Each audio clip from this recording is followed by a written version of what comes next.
Yeah.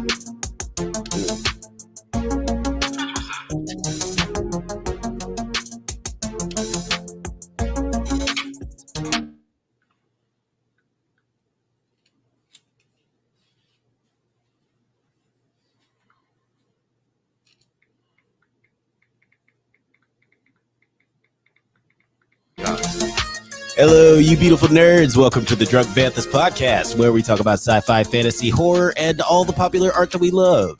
Also, we do it drunk. Mostly drunk. Always encouraged, but never mandatory. I am Jedi Master Grayson, and I'm joined, as always, by my co-host and brother Bill. How you doing? I'm doing great, dog. You know what I'm saying? Just getting back off of the drunkest trip in Bantha history. Just got back to Chicago. Yes, so far. Thus far. Due to be broken. That record is due to be broken. Man, wait till we record live from Vegas. Wait till we record live from Vegas. Seriously, I'm gonna try. We record live from Vegas. I'm gonna try to get a spot at like the Wynn or something. Not like a place to live, just sleep. Right. Just like rent out a space for us to, do a show. Because I don't think that. Yeah, we can afford a place. Actually, I don't think that. Yeah. I foresee that being our unintentional last show, where everybody alcohol poisoning. Some of us go to jail. But tune in for our eventual last show at Las Vegas, guys. He was survived by 3 children and one wife. I'll tell you what, whichever Bantha or nerd survives that night is the leader of the cult. Roll Tide. It's a very last man standing situation. But guys, we have an amazing show for you guys tonight. We are talking about the boys. We're talking the Acolyte. We are talking some HOTD. And as always, we're talking shit. Yeah. And we can't talk shit without our lovely panel. Patrick. What's going on with you tonight? How you doing? How you feeling? Oh, I'm doing well. For the first time in a very long time, I actually came with notes. Ooh. I did 2 watch throughs. I'm prepared, guys. I don't know if the Adderall's just finally kicking in or what, but let's go. Yeah. We got watch throughs. We're doing ratings today. We're gonna do like IMDb ratings today. We're gonna have a show, y'all. Oh, man. We're gonna have an actual show. Hold on, where is the goddamn button? You know what I'm saying? We're gonna have a real show today, y'all. Indeed. No more of this bullshit that you've been dealing with lately. Shout out to everybody who watches the Bantha Bunch on Thursdays. Shout out to everybody who was chilling with us on America's birthday. It was cool. We had fun. Yeah. It was girls. It was fun. We had a good time. 9 had a better time than most of us. Yeah, he probably had the best time. Shout out to 9. Shout out to Terry. It was a great time. Sorry, the rest of you don't know how to celebrate. Dicks. We had a whole pool day, man. You know what I'm saying? Okay. Like, we watched fireworks from very high up in the air. You know what I'm saying? Like, it was a good time. We grilled out. We really didn't. We tried. Can I tell that story real quick? Yeah, go for it. All right, so we tried to grill out, right? We went downstairs. We're like, we'll go down there. Because, there's like no one ever down there. Yeah. You know what I'm saying? You know where we were at. So, like, there's no one ever down there using the amenities or nothing. We get down there. It's 2 families down there using it. It's 3 grills, though. 3 grills. So, it's like, it don't matter. But no propane in none of the grills. Yeah, I was going to say. You expect me to believe that all 3 grills are working? Fuck off. Well, it's crazy because the building that we're talking about, there should definitely be 3 grills working at all times. Everything should always work in that expensive ass building. But I didn't have time to really like call maintenance and all that stuff. Right. I had time to do all that. And it's 4th of July. Like, anybody coming to help us is going to be a pain. That's emergencies only. Yeah, so I was just like, you know what? We had the food on the grill, though. Check it. I got one of the grills to work. It was fire coming out. You know what I'm saying? Not much coming out. I didn't have much time, you dig? Yeah. Man, how about one of these pendejos? How about one of these assholes? How about one of these fuck nuggets that was wanting to fucking grill his food, came over and cut my shit off. On quote unquote accident. Whoa, what? Yeah, he cut our grill off. Now, mind you, 9 and everybody else is over there. Nobody said that to this motherfucker. I went down to go grab. No, 9 wasn't there. 9 was with me. I went down there to grab some friend of mine. Yeah. And then we came back up. They were like, oh, they cut off the grill. Fuck these motherfuckers, man. Why didn't y'all hit them in the throat? Why didn't y'all tell them to stop? Something. So anyway, So wait, I'm sorry. They walked up, turned off your grill, and what, took your propane tank? No, they realized, oh, damn, I turned off the grill and I can't get it to come back on. Why couldn't they get it to come back on? Because I was using the last remnants of the tank anyway.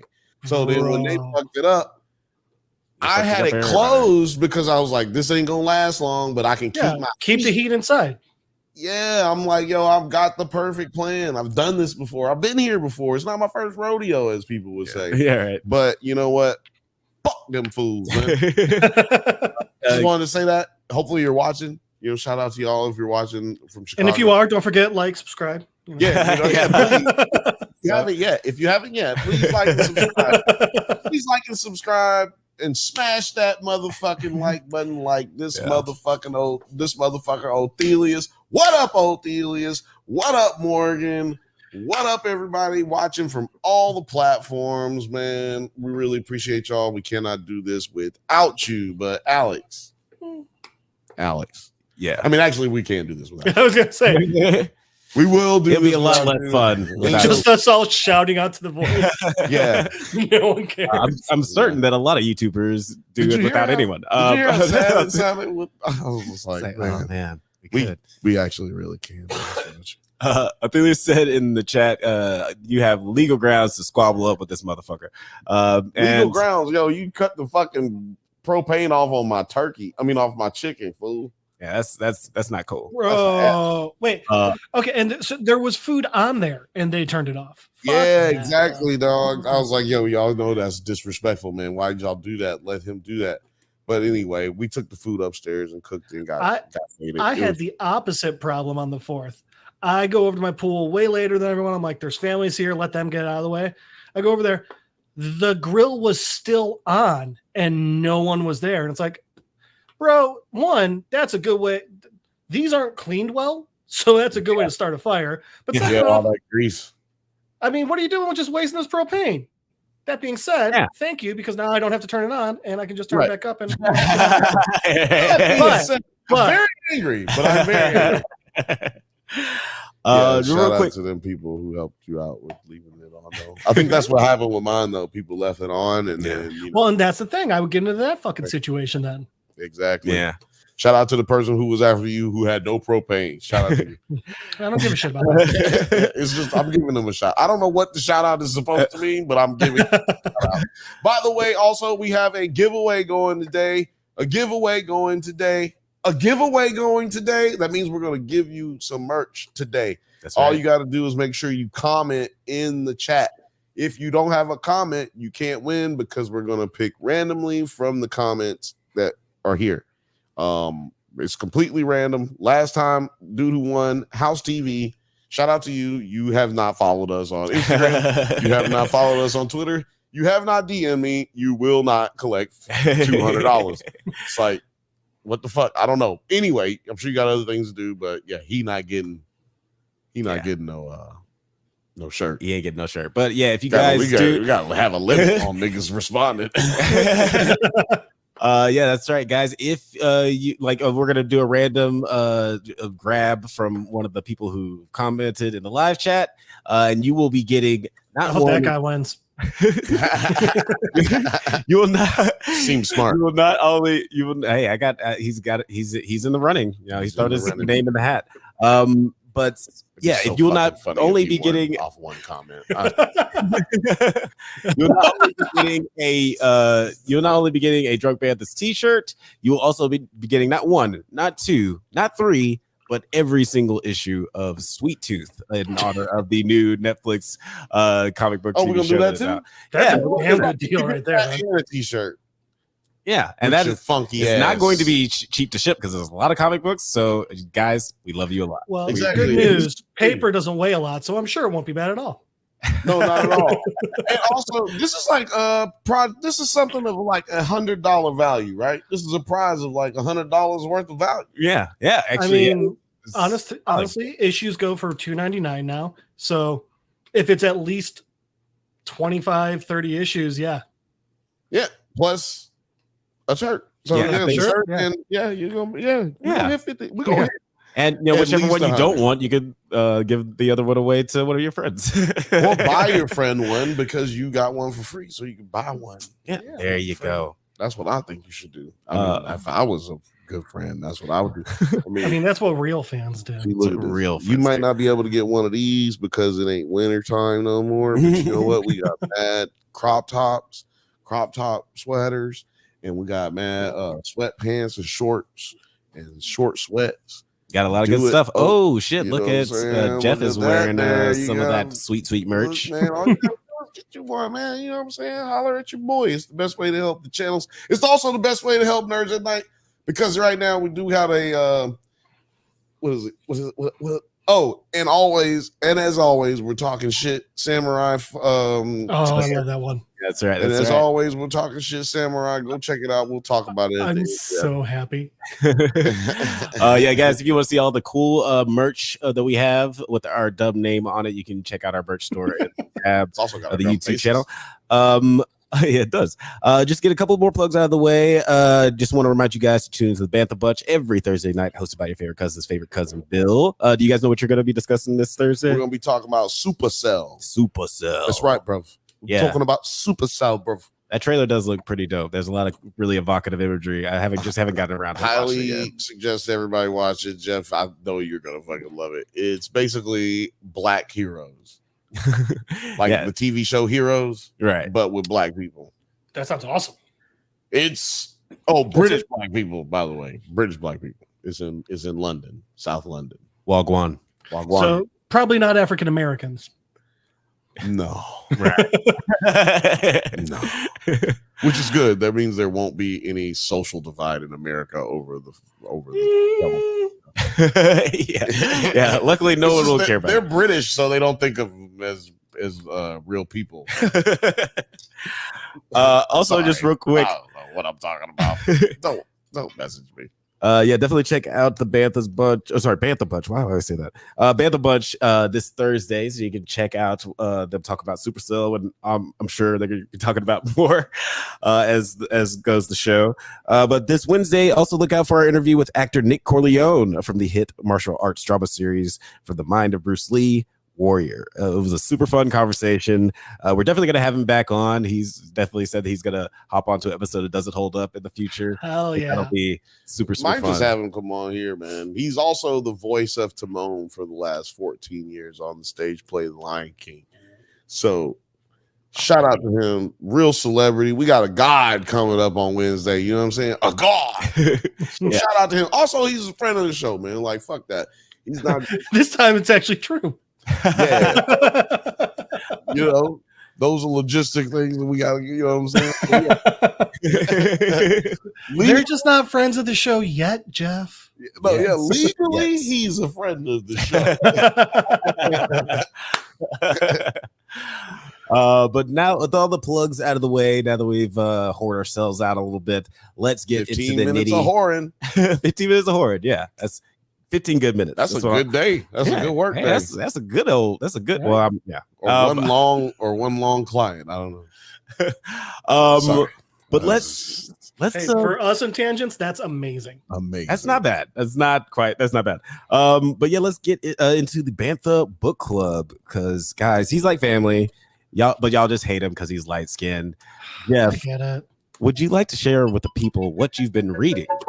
I would love to. We are back to Shadow Doctor.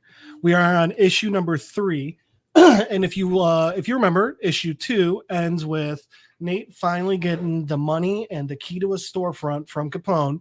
And while he's in the alley, the club he was just in blows up, and Nate looks over, and one of the mobsters is just lying there in the rubble.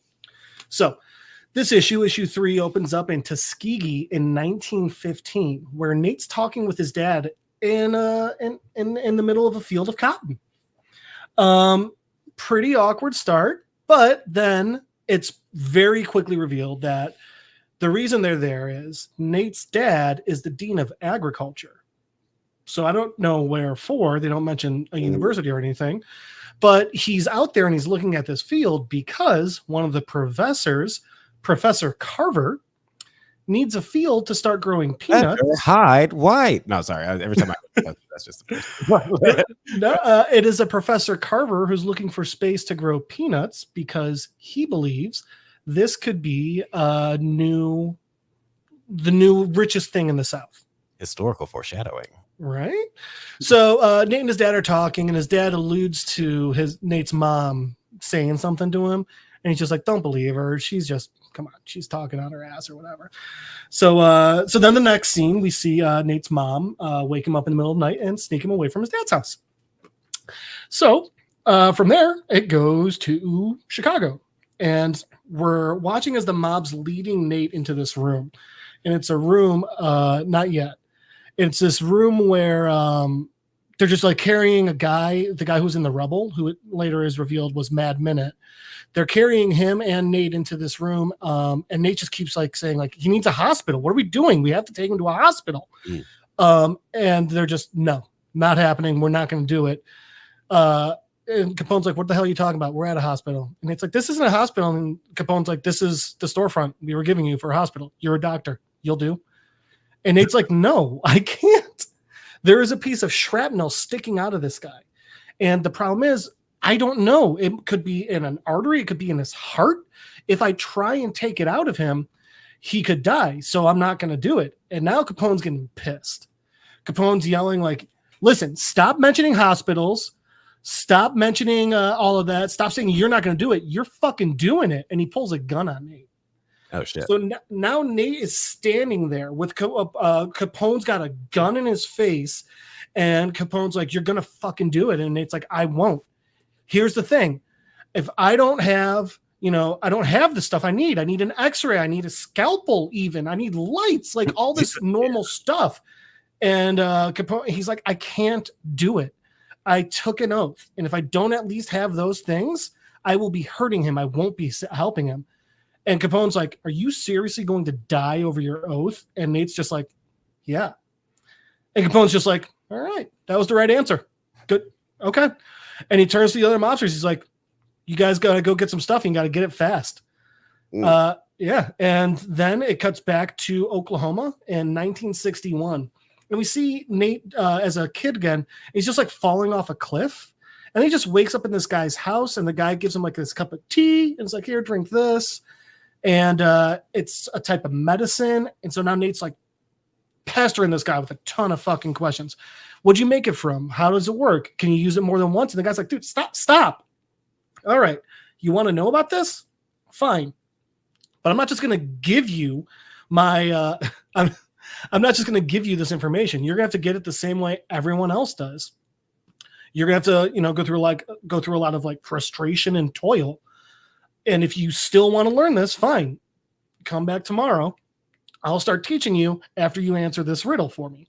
And the riddle he says to Nate is, "The infant is unaware it has been eaten by the wolf." To which Nate says, "Is that a question?" Yeah. Yeah. That sounds crazy. Then it just cuts back to Chicago. And now we see these mobsters going all throughout the city. One of them's walking into a hospital, and the nurse is like, "That's the employee entrance." He's like, "Shut the fuck up. I need this stuff. You're going to get it for me or you're going to die." And she's like, "So what do you need?" And starts going to help him. Back then. Right?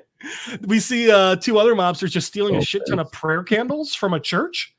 But then when the father catches them, they're like, "Hey, we're so sorry. We promise we're not stealing anything." And he's like, "What are you doing?" They're like, "Donating."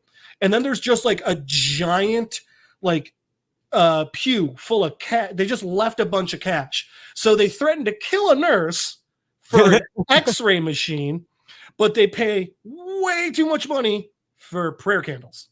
Catholics. Right? Gotta love the Italian mob, man. Gotta love those cafeteria Catholics.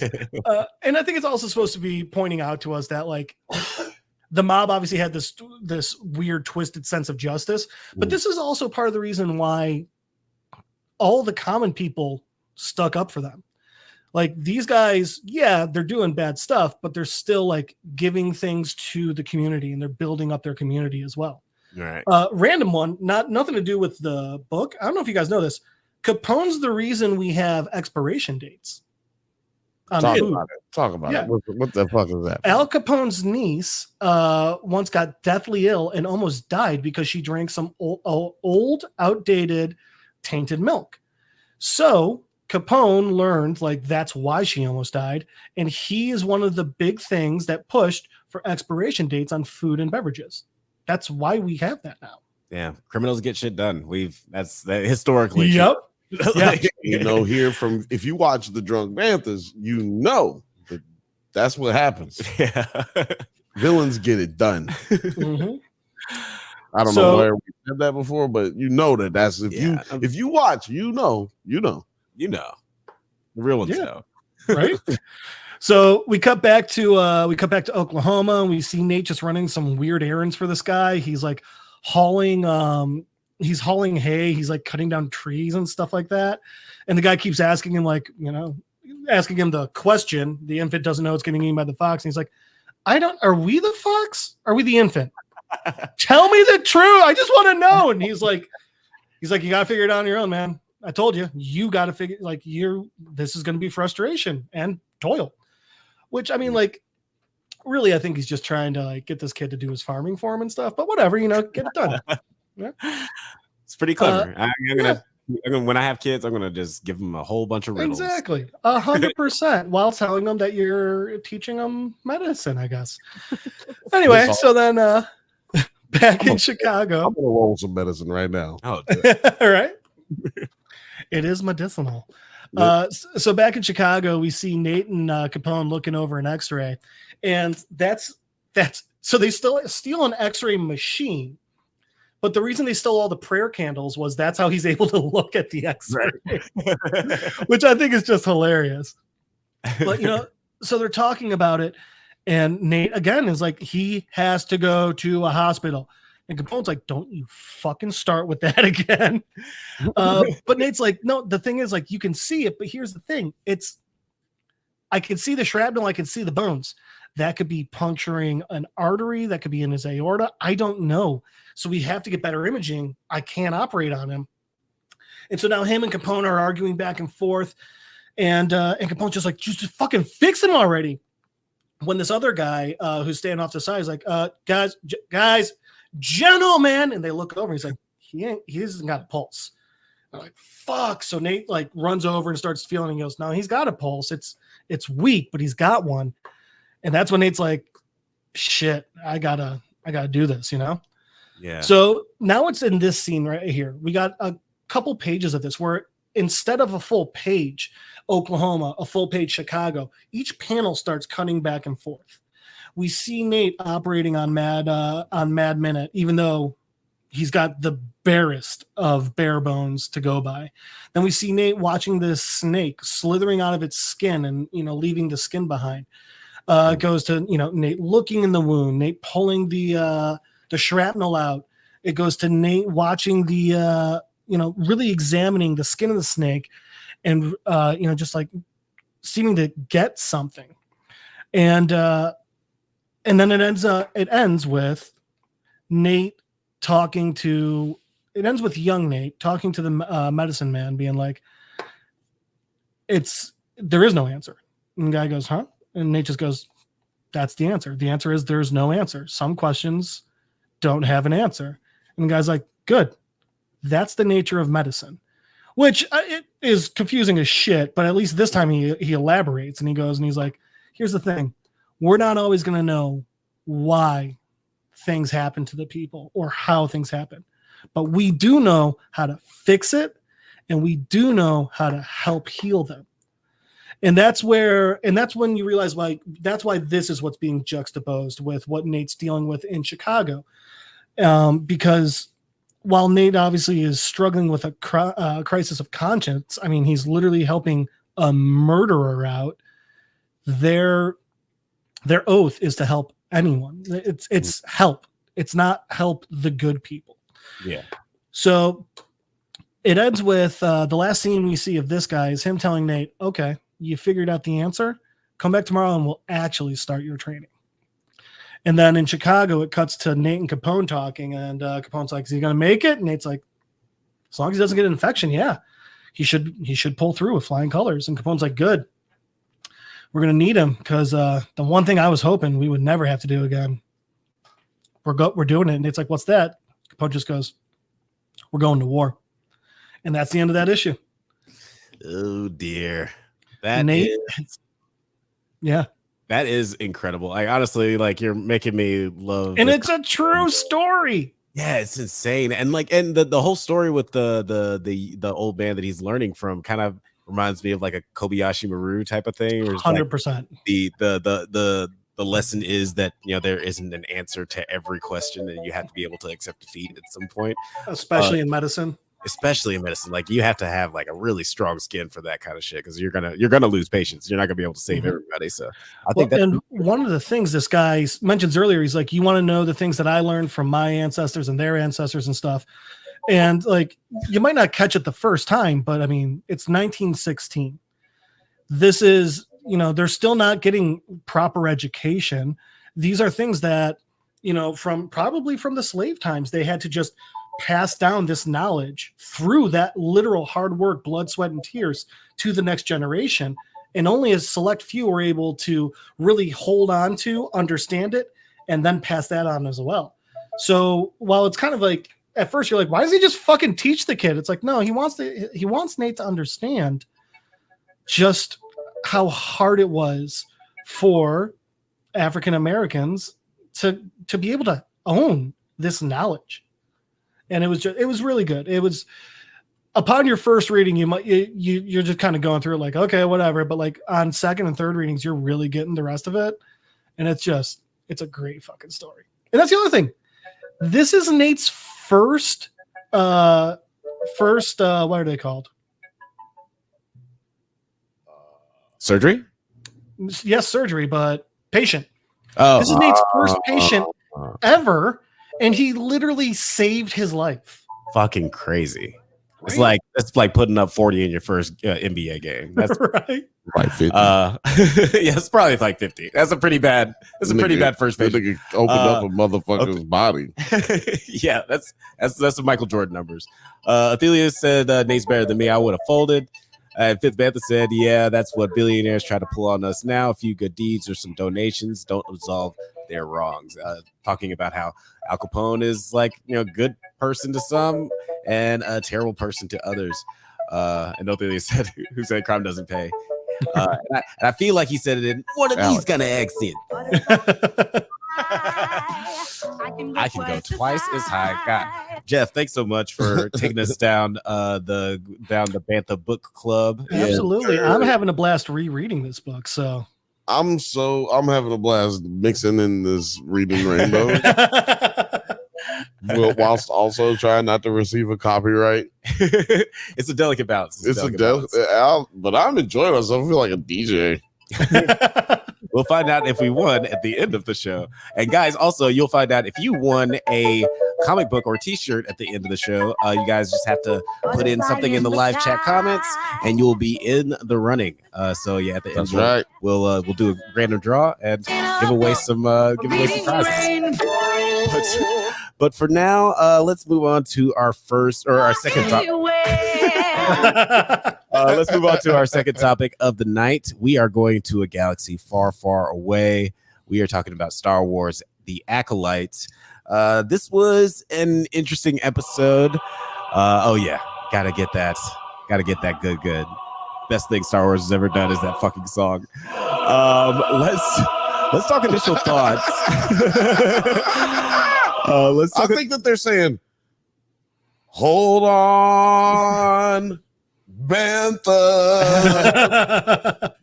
Oh, you think this is... Go on, Banthas. No, that's not what they're saying. That's what I heard. They're probably saying that, but in Greek, I think. That's Banthas, right? No, that's there. Banthas. There's a B. There's a very audible B there. I don't know. Shout out to you, George Lucas. Athelia said this nigga look like Al Sharpton. I'm not sure who he's talking about. I don't think it's me. Give me by a second. So yeah, let's talk about the Acolyte. Let's talk initial thoughts of this episode because it's talk about there. The doctor dude.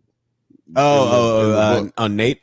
Okay. No, Nate. no. The other dude. Oh, the old man who's teaching him. Okay. Yeah, he does have some Sharpton vibes. He's got some Mr. Medicine Man.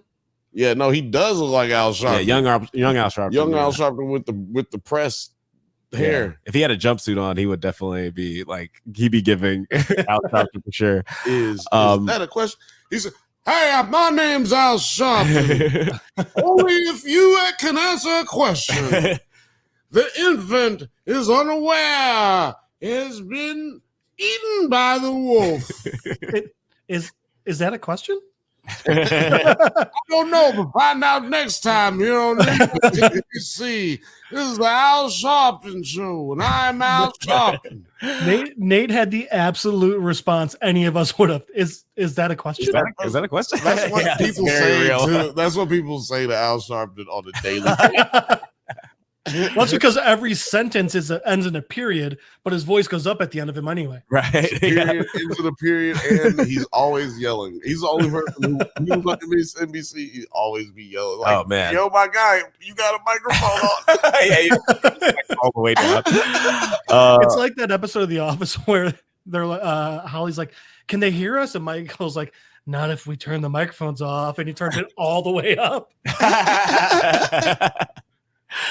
But let's talk initial thoughts on this episode. There's not a lot that goes on plot wise. There's a lot of character development. Our characters are kind of reacting to the events from the previous episode. But let's get initial thoughts. Bill, what were your initial thoughts on this episode? Corrupt / teach, or the other way around. I got one for this. It don't matter.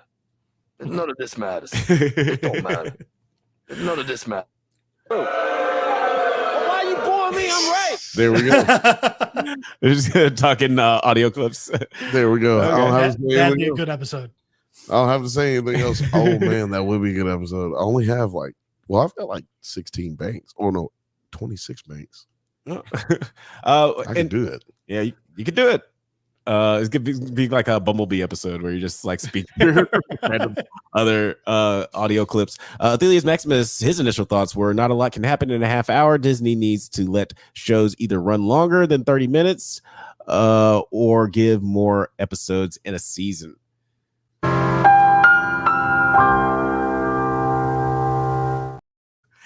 That's Athelius dropping some knowledge on you guys. You had to give it the drop that it rightfully deserved. That's right. Patrick, what were your initial thoughts on this episode? So first off, this same issue we've had in a lot of Disney shows. Mm-hmm. This episode could have worked, if it wasn't episode 6 of 8. Way too late to be pulling this shit. Now, that being said, personally, I really liked half the episode. I think another third of the episode could have been. I liked half the episode.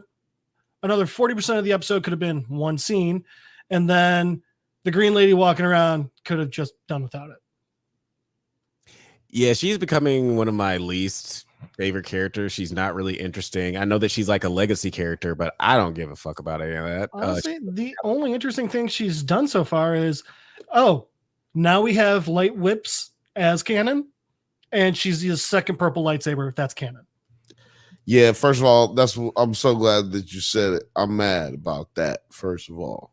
I'm guessing the purple lightsaber part, not the light whip. Yeah, no, purple lightsaber. Light whip, I'm kind of almost mad about that too.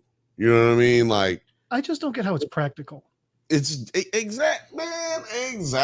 And also, it's never been the lightsaber is a sign. Like, hold on, I'm angry, so I'm like not completely cynical. Getting hot under that collar. Very, very upset. But so the whole point of the Jedi is they're like knights in our time, in our universe, in our reality. The comparison is knights. Knights are the round table, because they, you know what I'm saying, like they have a council, they don't have a leader. You know what I'm saying? They train under each other. They're big on honor. they're big on honor. They have a squire. Their Padawan is their squire. You know, the lightsaber is a sword. It's not a whip. And not my opinion. I was gonna say my opinion. The best Jedi of all time, Obi-Wan Kenobi, would always talk about how uncivilized blasters are and all that because of how civilized the art of fencing or fighting, you know, styles like that are. So that pissed me off, but it didn't piss me off as much as her having a purple lightsaber. Bitch, the fuck? Unless they say that that's Mace Windu's fucking mama. Nigga, I'm mad. I'm hot. I'm hot. It was kind of jarring to see. I wasn't jarring. Ooh, nice. It was a little jarring to see because that was like I'd never seen the lightsaber do anything like that physically. But you know, I'm willing to give it a pass just because like lightsabers are like in general physically impossible to like. There's no way to stop a laser from going just like yay high. Like someone's not in tune with the Force. Okay. I was gonna say, what laser do you know that they got right now anyway? Like, I mean, there are such things as lasers, yeah, but they don't blow things up. No, for sure. Yeah, which is like, yeah, this is a highly fictional. I'm just saying, I can stop a laser with a lot of things. It's a highly fictional weapon to begin with, so it's like when you try to bring logic into it, it's like whatever. But yeah, it was. But here's my thing. I like it. Here's my thing. You use a whip to like grab stuff and pull it towards you. Not doing that with a lightsaber. Not at all. Yeah. It's a little. It's a weird contrivance of that. Like, I'd rather see a double bladed lightsaber than see the terrible way that it's been used throughout history is to cause abuse and whip people with. We've also, by the way, gotten a dope use of a lightsaber that's not standard in this show. We didn't need the second one. Yeah. Right, exactly. Now, also though, what I will say story-wise, you know, with all that out of the way, hate. Without all that out of the way, though, I will say to the story, I think it does matter because the purple lightsaber matters. Yes, purple lightsaber matters because what we find out about. Well, I don't even know see, this is what's wrong with this show. I don't even know the Sith dude's name. What was it? Oh, Jason Mendoza, Smilo Ren, Patrick. Is it Patrick? Wrong answers only. What's Jason Mendoza's real name in the show? Yeah, put it in the comments. Wrong answers only. What up, Film Age? What was I saying? Oh, yeah. The reason that the whip works, the whip lightsaber works, is because we find out that Shiloh Ren has Smilo. Yep. Because his helmet looks like it's got that creepy ass smile. That's right, Smilo Ren. He's a member of the Insane Clown Posse. This motherfucker, emo ass motherfucker. He has, as he get butt booty naked in this episode, we see he has whip marks on his back. Yeah, that's a good point. And so now to me, it's been revealed. It's no longer a question as to whether or not it is the case. It is now fact that you don't even got the back photo. Yeah, I couldn't find the back photo. Back photo, nigga. Which, by the way, this nigga's titties, man. Don't nobody want to see this nigga's titties. Ain't nothing wrong with seeing Jason. Hey, whoa! Speak for yourself. By the way, I'm pretty much done with my this scene. It's okay. Remember in what was it? The second one? Was it Last Jedi that we saw Kylo Ren shirtless for just no reason? Yeah. I was like, okay, we get you're trying to thirst trap, but at least make it make sense. This makes sense. He's covered in all this dirt and grime. He's got to wash it off. At least, and he's trying to test OSHA and see like, hey, what can I get away with? What will I get her to do? Things like that. So this at least made sense for our thirst trap. So I feel like Disney's learning a little bit, not a lot. A little bit. Like they went from a C- to like a C. Okay, yeah. And let's get into. I do want to talk about this scene in more detail, but let's talk about the opening on the Jedi ship of Kafar. Interference disrupts Soul attempts to contact the Jedi Council. A partial message about losing his whole team makes it out to Coruscant, and Soul asks May to help fix the ship's power, still believing her to be Osha. And she is attacked by Basil. May, you sound like you're from London. May overpowers him and resets the power. She tries to get Soul to tell her the truth about what happened on Bryndock, but when sneakily, very sneaky. Well, I mean, she was being super obvious, honestly. But for May, that was sneaky. I mean, girl being sneaky is like, hey, look over there as I try to stab you. At least this time she's like, well, like maybe I'll wait to stab him till after he tells me. Yeah, she's using some logic. It may seems kind of like a dum-dum, but she overpower. Sorry. That's what happened earlier. Yeah, after the power is restored, Soul discovers that she is not Osha and stuns May and leaves with her just as Venestra and a small band of Jedi arrive to investigate. Now, I thought that this moment was pretty interesting because this is the first time we really see Saul do something super shady, because this is basically the intergalactic version of running away from the police. Like he just like and he is the police. Sorry, yeah, and he is the police. So I wanted to show this before you move on. Wanted to show this the scars. Right. That we were talking about, and they don't look like multiple whips, like a whip. They look like one or well, two. I mean, really... it looks like if a lightsaber was a whip. I think you absolutely got that one. Yeah. Yeah. By the way, another thing to remember, purple lightsabers, they're Jedi who have like a really strong mastery of like fighting and things like that, but they got it by exploring knowledge of the dark side. Not going full gray Jedi, completely walking down the center path, but they've studied Sith tactics. They've studied dark side battle components and things like that. That's why one, it's very rare to see one, and two, why people are a little scared of them sometimes. So for me, it's either like, all right, green chick, either it makes sense because she pulled this shit off and like, all right, getting a little too dark sidey, or absolutely not. If she's just the goody, then she shouldn't have a fucking purple saber.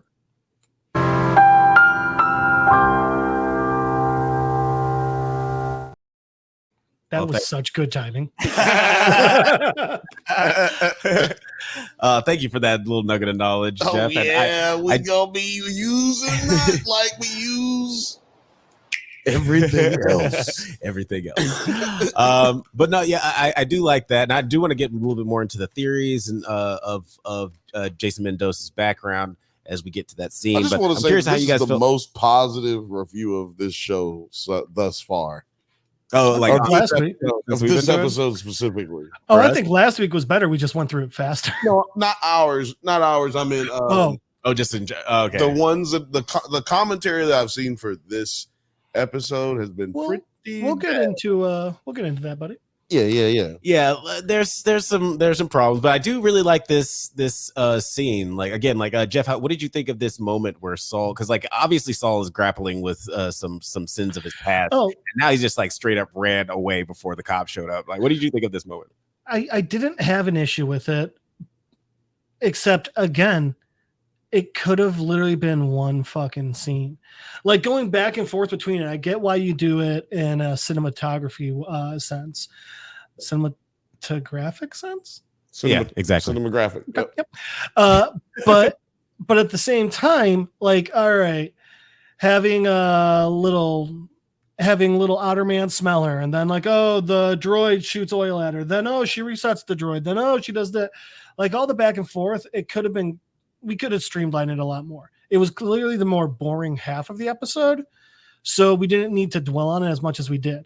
I do think, however, that Soul, just like running and leaving, running from the Jedi because he wants to show May what happened and he wants to talk to her more about it. I feel like that makes sense. And I am going to feel a bit bad about this. I wonder if one of the reasons they had a little bit of trouble really getting that across is because this is Lee Jung-jae. Mm-hmm. This is his first English speaking role. Right. And like, I think I read a piece of trivia where like he literally just learned enough English to say his lines. So I don't know if I don't feel like he got enough emotion through his half of this episode. And I feel like that's something that the director should have been working with him with. And because it makes sense for him to want to do this. But the entire time he looks more like harried than remorseful and like grief stricken, you know? Right. I think a lot of that has to do with the fact that he knows that it's May. I think he knows that it's May a lot longer than they put on. I think, but I don't think that they conveyed that well enough. Exactly. And I also feel like the reason he ran from the Jedi had more to do with the fact that they'll just take her in. You know what I mean? Yeah, like, that makes sense. They would all be able to read that that's not OSHA, and then they would all be like, "Oh no, we gotta take this bitch in. This is the one we've been looking for. What you talking about?" Yeah, you know she's like been killing people, and you know the green lady. She's trying, like we heard from the first episode, she's trying to get this case closed. Yeah, and so there's a rush. Remember, she was like, "Look, we need to get rid of this before the fucking Senate finds out." So, which we saw a little bit of that this episode. Exactly. We saw a senator straight up talking to her, being like, "Yo, people think you guys are kind of shady." Exactly, and she is hiding shit, and so she is technically shady and then a motherfucker. She's not even telling the Jedi that she takes out on the rescue mission what she's up to. Which that's got to be her Padawan, right? Yeah, and I think that's why she was the one who gave him the whips. And he said, "Yeah, I hope he does too." Leave him. Right. Yeah, like there's definitely somebody in the show that is from Jason Mendoza's past, and I'm curious. It does seem like all signs point toward her, as Soul is like some sort of a red herring, because we do get this moment where she does like her and her Padawan find the massacre and suspect that a fallen Jedi is responsible for. And Jedi Mog suggests that only Saul would be powerful enough to kill so many. Now, and I do think that this is like he was dumb. He was dumb, and I think it was like maybe some sort of like influence from her, like kind of like I'll make you think that like it was your idea, kind of thing, and you'll accuse him, so I don't necessarily seem like the one who's trying to accuse Saul or like very what's the guy with the little birds? Littlefinger. No, not him. Sorry, no. Varys. That is very Varys of her. Varys. Yeah, right. Varys has the spiders. Yeah, Varys. Yes. Spiders. I gotta rewatch Game of Thrones now. Yeah, Varys. He's the spider. He has Travis got through to me, and I started rewatching some Game of Thrones just because of him. D. Oh wait, it's a little early for that D. But if you guys are wondering what I'm talking about, check out last week's episode. Yeah, Travis Bennet. Shout out to Travis. And a shit ton of shorts. Yes. But Bill, what did you think of this? Yes. What did you think of this moment in like that Saul could potentially be public enemy number 1?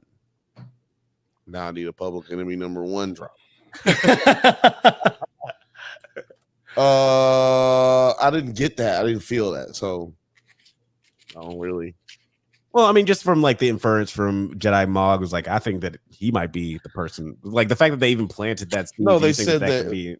No. They said that he was the only one who could have defeated such a powerful Jedi because they could tell that whoever killed the Jedi there was a powerful Jedi using random techniques. No. They were saying the person who killed all these people was clearly a powerful Jedi, and the only person who could be that powerful Jedi was Saul.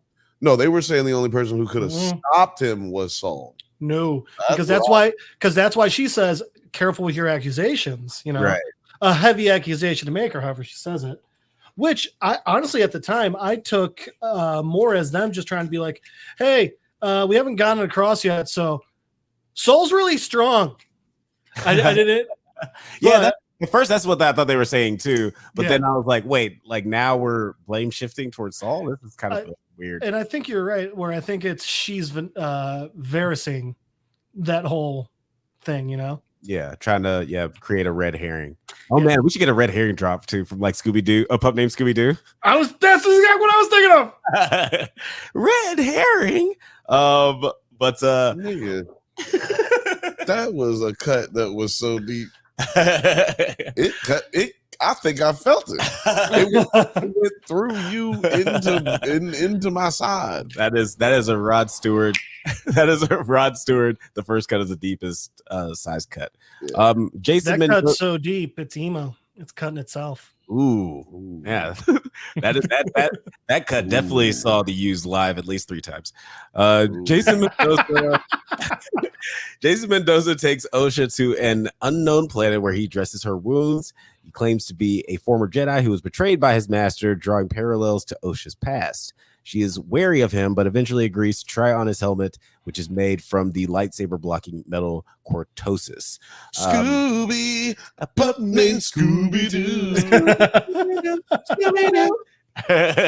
We got you. We got y'all, man. Y'all know what's up.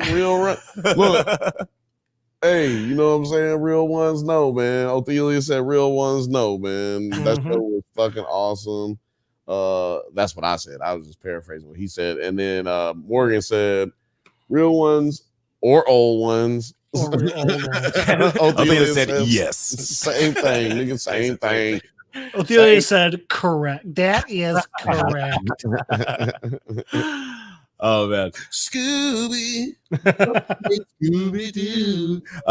I do think that it is interesting, the idea of turning a good guy bad and turning a bad guy good, and it seems like that's kind of the way that the show is leaning as far as having Osha and May kind of switch sides and showing how easy it is for these different factions to manipulate someone who is emotionally vulnerable. But how did you guys feel about these scenes between Osha and Jason Mendoza? And do you believe that she's going to turn sides? Bill, I'll let you go first. Is Jason Mendoza Asian or Latino? He is half Filipino, half Chinese, but from Canada. So he's all of them. He's everything. Also, that's wild. Also, like, you know, Filipinos be having a lot of Hispanic sounding names because they're Spanish. Yeah. The Spanish came over there and wait. Jason Mendoza is not the actor's name. The actor's Manny Jacinto. But his character on The Good Place but also is Jason Mendoza. Jacinto is and Mendoza. Yes. Yeah. I just want to make sure that Bill knew that we were just Jason Mendozaing because he's mostly recognized from The Good Place. And while we were first talking about him, we were talking about so many different Jasons. It felt funny to throw him in. So it sounds like the Chinese part come from his daddy because that last name sounds Chinese.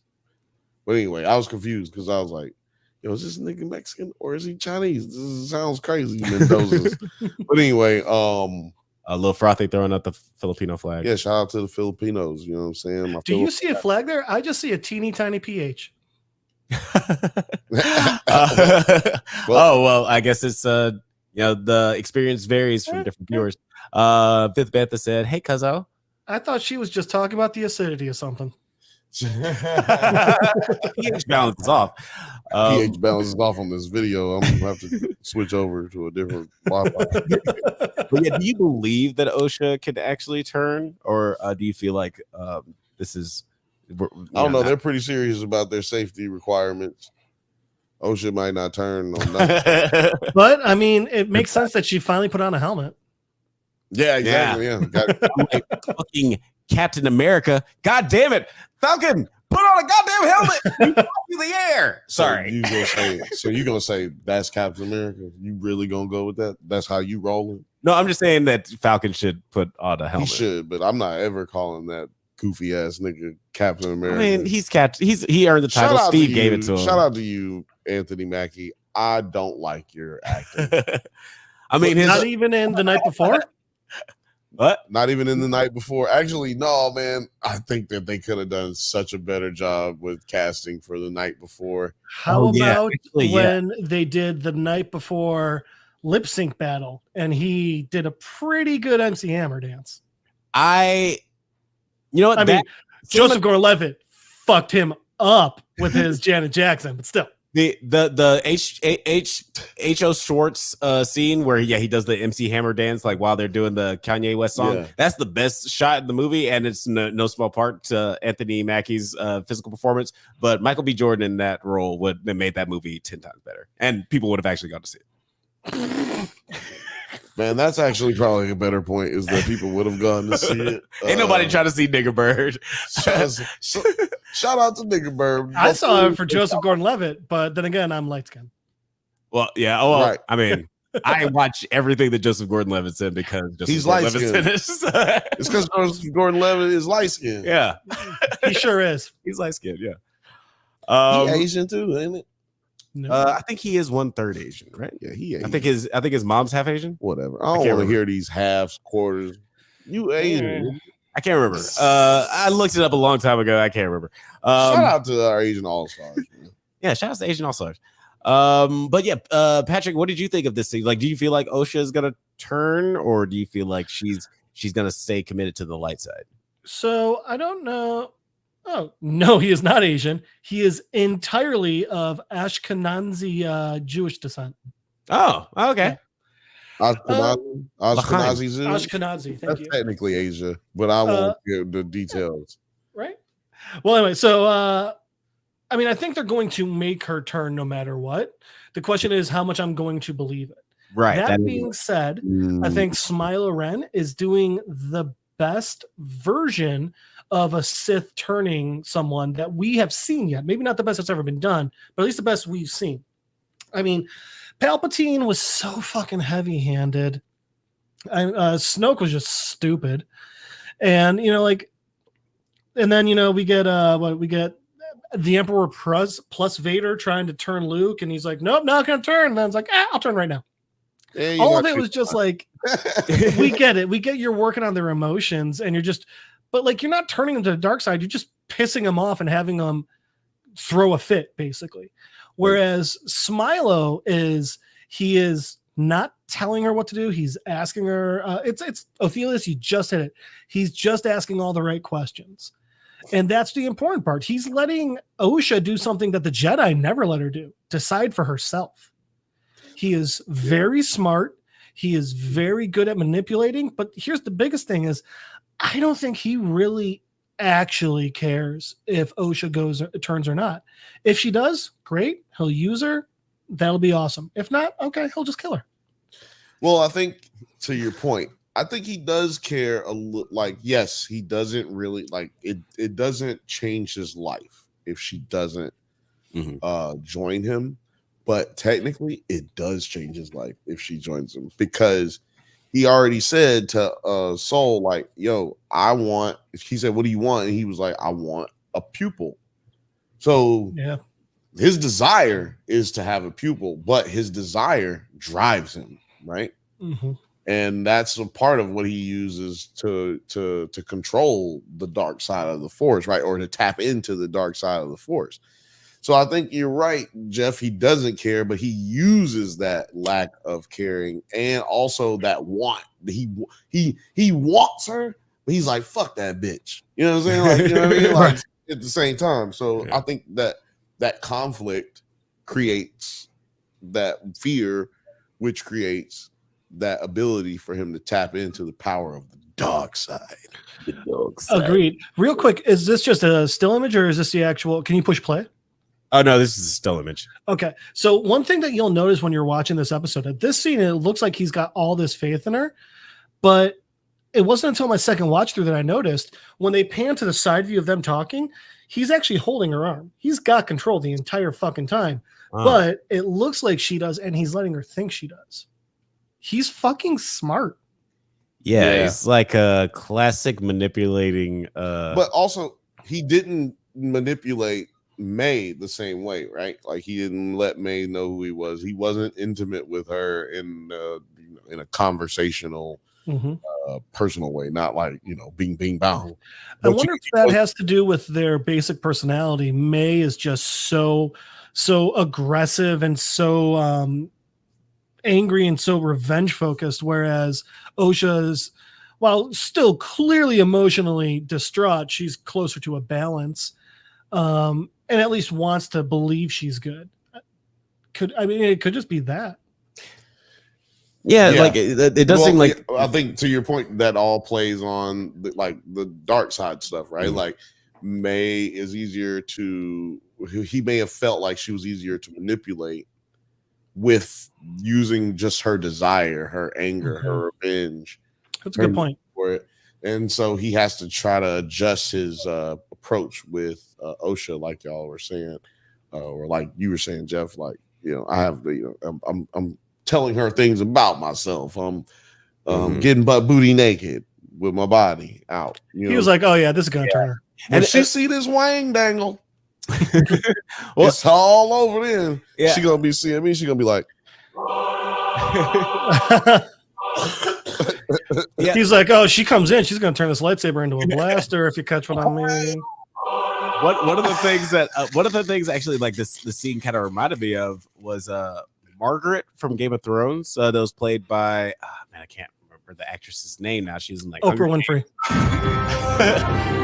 Who are you talking about? Is Margaret from Game of Thrones. She was gonna Iron Fist's sister, right?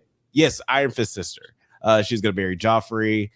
She seemed like she was very smart and manipulative, but also like kind and caring. She played one of the princesses. She was Hightower. She was in Tudor. She was in Tudor, and I think she is a Hightower. She was in a movie called The Forest about her and her twin getting lost in Aokigahara, the Suicide Forest. She was in. It was not that good, but I like the Suicide Forest and creepy Japanese horror movies. I'm talking about the girl with the big eyes, right? Yeah. Like she was on Tudors, and all I can say is she wore the green dress, and you saw her boobies. Natalie Dormer, she loves getting naked, boy. Sure does. She was this close to being Captain Marvel. She was on the short list. We would have seen Captain Marvel butt ass naked. Sure would have. I'm gonna tell you, it's in her contract with every studio. I'll tell you what, I know of another Captain Marvel movie where you can see her butt naked. What? Okay, roll. They make porn parodies of everything. Oh, okay. I was about to say, is she in a Shazam sequel that I never saw? The other day, I was thinking I bet you're right, Terry. I was thinking the other day, like people, first of all, I thought about this because somebody said that they was watching porn. I was like, okay, relax, dog. You was fapping it. Oh, do you want me to turn it off? I know you weren't watching it. Don't tell me you were watching porn. You were fapping it. Just tell me. I was fapping it the other day, and I noticed. But like, I thought about it the other day. Like AI fapping is probably going to be like a huge thing in like 2 years. 2 years, dude. It already is. Some of the top porn stars are already selling their AI likenesses to AIs, and then you can rent your AI porn star girlfriend and have her do whatever you want. See, porn always starts. I mean, corn always starts the big revolution. You get a certain amount of time. You got to make it like television. You can say shit, but only so many times. The two things that drive American innovation and invention the most, and this is a literal statistic, are military and pornography. That's right. Because pornography created online purchases. And also are the reason we have so much 3D viewing and VR. First off, before we go back to our topics, I just want to say two things. It's her fault we're talking about it. It's your fault. Look at the way you're dressed. I just want to say really quick, this is Natalie Dormer when she was actually and had a small part in Captain America, the first Avenger. She's a great actress. I wish she was in more stuff. She has no reason to be in that movie. Yeah, she's super small part. She is. Was she the one that kisses Cap and pisses off Haley? Yeah. And I was watching that movie the other day because I watch it every 4th of July. Because he was wearing the outfit. I was wearing the outfit. Check out Bantha Bunch. But I was just like watching in her very short part, like her movement, her delivery. I was like, God damn, this actress is incredible. I hate that she's not in more shit. She is a very good actress, and she does deserve to be in more stuff. And just to say, also, like one of my favorite moments from Mythic Quest, which is a TV show that Rob McElhenney from It's Always Sunny in Philadelphia created with Charlie Day, where they just talk about like the technology to dick ratio is very, very short. It's like if you give a community a shovel, they're gonna. The first thing you're gonna do with it is figure out how to carve a dick in the dirt. Like that's the. Oh, I thought you were gonna say fuck the shovel. Also, yes. Any S word that I cannot I have jokes, but I can't say them. Yeah, well, sorry, we can't say shovel on the show.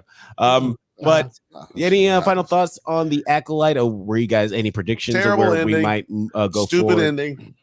Well, actually, I think the ending of OSHA putting on the helmet was great. I thought that was terrible. I think the soul flying off ending was just like, I don't care. I think the OSHA putting on the helmet was a good one. I did like that. I like that it's showing that he's getting through to her. I like that the only OSHA person in the entire universe is finally wearing a helmet. And yeah. No, I will say this though. I think that Smilo Ren, who by the way is still just billed as the Stranger, which I love. I love that. Okay, so he doesn't have a name. That's why I don't know his name. Okay, well that's okay. That's better. I'm just like, did I miss something? You did not. I think he is the most balanced Sith we've ever seen. And I really like seeing that. I like seeing, because like, yeah, the dark side is power, and like you get to it from like aggression and anger and things and loss, but that doesn't mean you can't still be a sane person using those things. I'm really liking how they're developing his character. Yeah, I think that's I think that his character is developing the backstory for the Sith. Mm-hmm. Yeah, and and to y'all's point, like we haven't really, we usually see Sith leaders and their Padawans where they already have an established relationship. We don't really get to see like the grooming stage where they're getting seduced into this lifestyle. And very much also, if the Sith existed centuries before, right? Mm-hmm. And the Jedi destroyed them. Mm-hmm. So long ago that it's not a common term anymore. Right. And that means that there were more than one. I mean, there wasn't a power of two established yet. So that means that I believe, hold on. I believe that this is telling us that this is the story of the power of two. I think we might get a Empire Strikes Back-esque ending for this show. At least I'm hoping so. Because that will redeem it to a certain level, a certain degree. That would make this Darth Bane. Ooh. The one who started the power of two? Mm-hmm. Yo, son, put it down, write it down. Darth Bane. We just talked about it right here. This nigga's name is Darth Bane. Remember when everybody thought it was, what was it, the WandaVision? They thought it was going to be Quicksilver. Mephisto. Mephisto. They thought Mephisto. Yeah, Mephisto. Yeah. And so I think, and it was Agatha all along. It was Agatha all along. So I think, yeah, we're gonna get here is this is Bane, Darth Bane. Darth Bane. That would be insane. And he kind of yoked up too. He kind of yoked. Yeah. For a Jedi. I've never seen a Jedi yoked like this. Yeah, and like honestly, nobody. Star Killer. Even Christian, wait a minute. Who is Star Killer? Star Killer is from the two Star Wars video games, Force Unleashed. He was CGI. Those are CGI muscles. Yeah, I mean, what's his name? Sam Witwer, the actual actor that they used for him. Oh yes, Sam Witwer. Who, by the way, went on to be Darth Maul. Yeah, he loved him in Battlestar Galactica. I think that first of all, he is the most yoked live action Jedi for sure. Well, no, wait a minute. He might be the most cut because I think that Adam Driver was actually stronger. I'm just saying like yoked. I'm just saying like just look. Kylo is like Iowa muscly. Like he's just like he looks like he could be a good cornerback or something. He's a former Marine. Yeah. He's Marine strong. He's Marine strong. All Marines are usable muscle, not show off muscle. Right. Yeah. He's not hot girl fit like every single Marine. I'd say 90% of Marines are bad football players. Put it in the comments. Put it in the comments if I'm wrong. God damn it. I mean, it's Army versus Navy. I don't see no Marine versus Navy football games. Come on. All I'm saying is that a lot of our athletes can't make it, and only so many people can make it to a professional level. And a lot of people suck at the goddamn sport. So a lot of our military is full of characters, people helping people. Were bad at sports.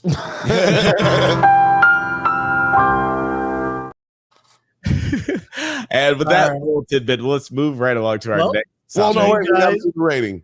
Yep. Oh, sorry. All right. I'll give you 2 bits of info on this.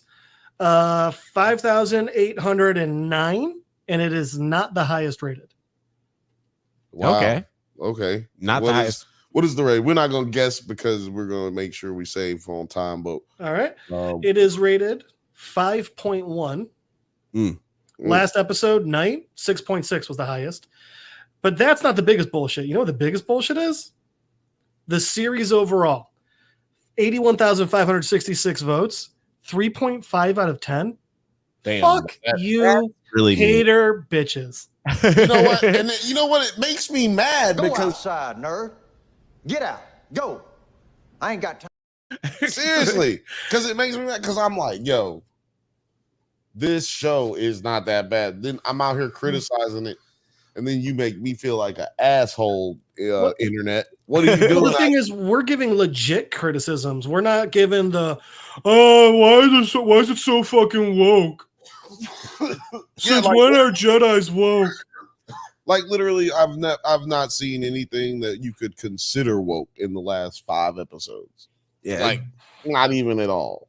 Yeah, woke is just like a buzzword for things that people don't like nowadays. It seems like woke is the appropriate way of saying, "Hi, I'm racist and sexist and ageist and whatever, and a xenophobe."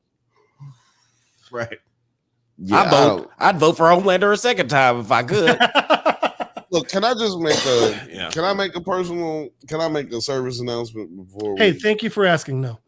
Yeah, go for it. Can we hold on. Can I get my camera? Yeah, go for it. You got your solo. Listen, ladies and gentlemen of the African American persuasion. I don't mean to exclude anyone, but I just I'm talking to my African American brothers and sisters. Mm-hmm. What I have to go ahead and make sure we stop doing. There's certain words that we should stop saying, and we stop saying them because white people find them and they get hip to them, and we're like, oh, it's not cool no more.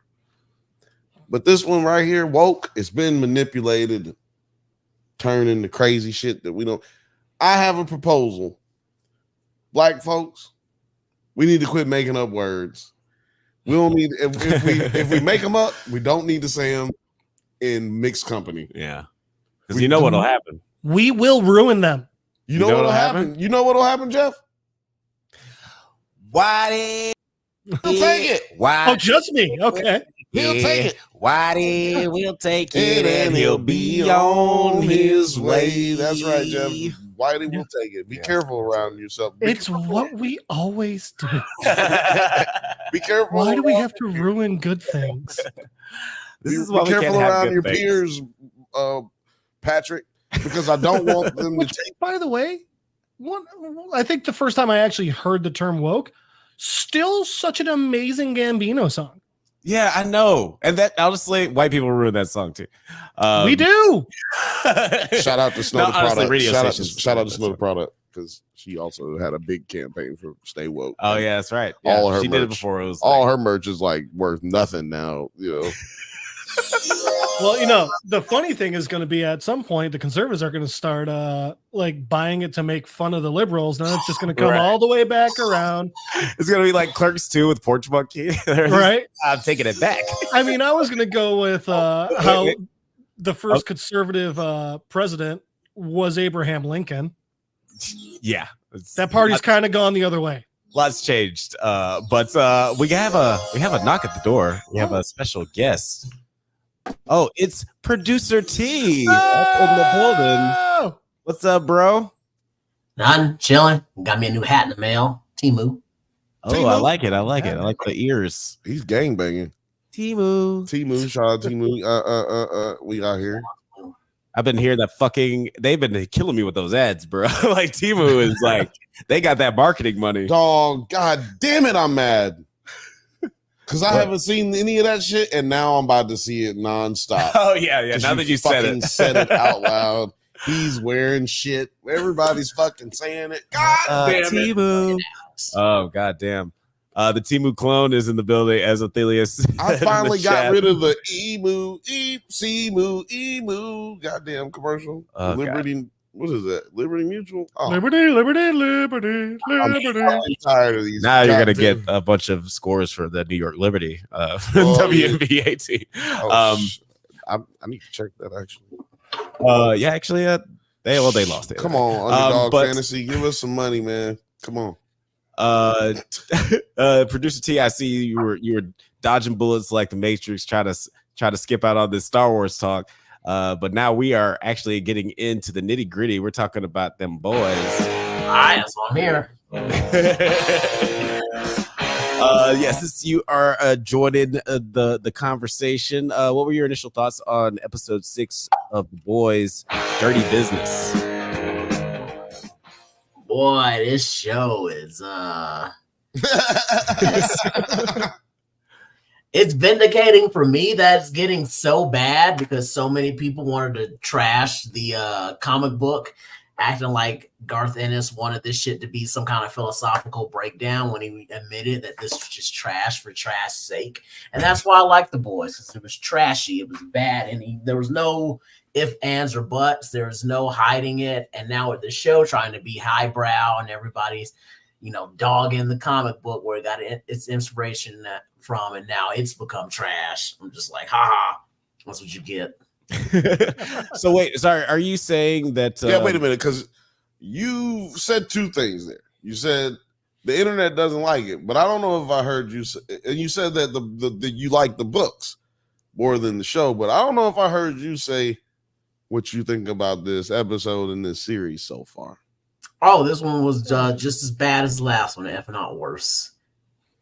Oh, so before because I'm curious, like, so it sounds like you're not a fan of this season compared to previous seasons, but are you saying that Garth Ennis pulled an American Fiction and he was just like, let me just write trash for trash's sake, and it just kind of got popular on accident? Because I haven't heard this take.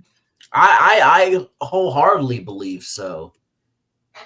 Okay, yeah, I really need to look. I just remember like one key interview he did where he used the words, "I'm just going to out preacher." So if you like read Preacher, which he did. That was like just trashy garbage for fun's sake. Okay. So if he's gonna outdo himself on that, then I was like, you don't really have to tell me much extra. So like this is like that scene, wasn't it Training Day where he's like, I'm reading bullshit. Because this bullshit entertains me, and now you interrupted my bullshit. So please entertain me with your bullshit. I do need to know, Othelius, what are the things that you had to delete from your mind after that episode? And are you referring to how much you didn't like the episode, or are you referring to how this episode was? I'm pretty sure This is white boy freaky. Let me just say this right now. This is white boy freaky. If you didn't know what that term meant before this is what it means. If you haven't seen this episode and you're wondering what I'm talking about, go watch this episode and you will know. They start fucking. It was gross. Yeah, we're gonna talk about that ending later on. Yeah, Jeff, how did you feel about this episode, man? Yes, God, this episode was just fucking rough. It's hard to find redeeming points in this episode. It really is. Honestly, the best parts of this episode are the parts where I'm like, I think I see the real world or the mainstream superhero stuff you're alluding to, and I think that's fucking hilarious. I mean, I get Huey having a breakdown because he misses his dad, but like, really, you're gonna roll that into the he got wet drawn on his face discussion? Like, yes, he was actually assaulted. Yeah, and I will say, I mean, at least in that moment, I really connected, and we'll talk about a little bit more about that scene. But I honestly like really connected with him in that moment because it was our dad passed away last year, and there'll be like some feathers. Say again? After someone came after you with feathers? No, before. Got it. Okay. Condolences. Like there have been moments where like something like tedious and like sort of like annoying or whatever will happen to my life, and then I'll just be like, fucking miss my dad. Like that, like for whatever reason, like some just bullshit will just happen in your life, and it'll just make you think of just like this other traumatic, sad thing in your life. So I totally connected with that. The craziest is when it's a random smell and you don't consciously figure out that's why you're all of a sudden thinking of this shit. Yeah. It's I can't wear Old Spice or be around Old Spice at all. Mm-hmm. For me, it's just not having nothing to do, and like I'm a big caller of people, and like it's like not having nothing to do, and like who should I call? And his number is still in my phone, like in my favorites. I'm like, who has this number now? Like, if I call this number, like what is gonna happen when I call this number? But there's moments that definitely hit you. Go, Jeff. What were you about to say? No. Finish your thought. No, I was just gonna swing us right back into. I was just gonna say, for me, it's always right when you forget, right when it's not occupying your mind, and you're like, oh yeah. And it's exactly what you're saying. Like you're not consciously thinking about it, so like something happens, you're like, oh man, I can't wait to call him. Oh fuck. That's when it always hits me, you know. Yeah. Oh, that's me all the time. Because I always called my dad for every dumb shit thing I did, and I do a lot of dumb shit things, especially now more than ever. So it's just like I have no one to call, and someone would be like, "What the fuck are you doing, boy? Why?" Hey, yeah. I'll go out on a limb and say this: you can always call Bill. You can. You can always call me at 323-680-4101. Hold on, where is that banner at? Bill, I mean, Bill's happy to hear dumb shit. So that's a boom. There it is. 323-4101. I knew I got it right. Look at that. Look at that shit. Oh yeah, you can change it back, man. I just wanted to put up the number, but anyway, you need a reference. You guys can come and hang out, and we'll talk about dead fathers on the Bantha Bunch show, 7 p.m. Pacific time. That'll be an episode. But check out our podcast, Dudes Without Dads. Dudes Without Dads. But this episode, I thought that shit was wild. You know who would really be able to understand us? Who that? Huey. I thought you were about to say Homelander. I was gonna go with Homelander, but since they mentioned Huey in this one, I figure let's say Huey. Oh, little baby Huey. Let's get into the craziness of this episode. Amit said, "Hey guys, love from India. Thank you so much for the comment." He's the winner. He's gonna win. He's winning the contest. There's no way we're gonna be able to do that back. Yeah, that's right. I'll send it. Amit, I'm gonna say this now. If you win the contest, I will personally be the one paying for the shipping to your country. You're gonna fly it over with yourself. Check it out, Amit. Listen, Amit and everybody else who may have just joined us in the last hour or so, we are doing a giveaway at the end of the episode.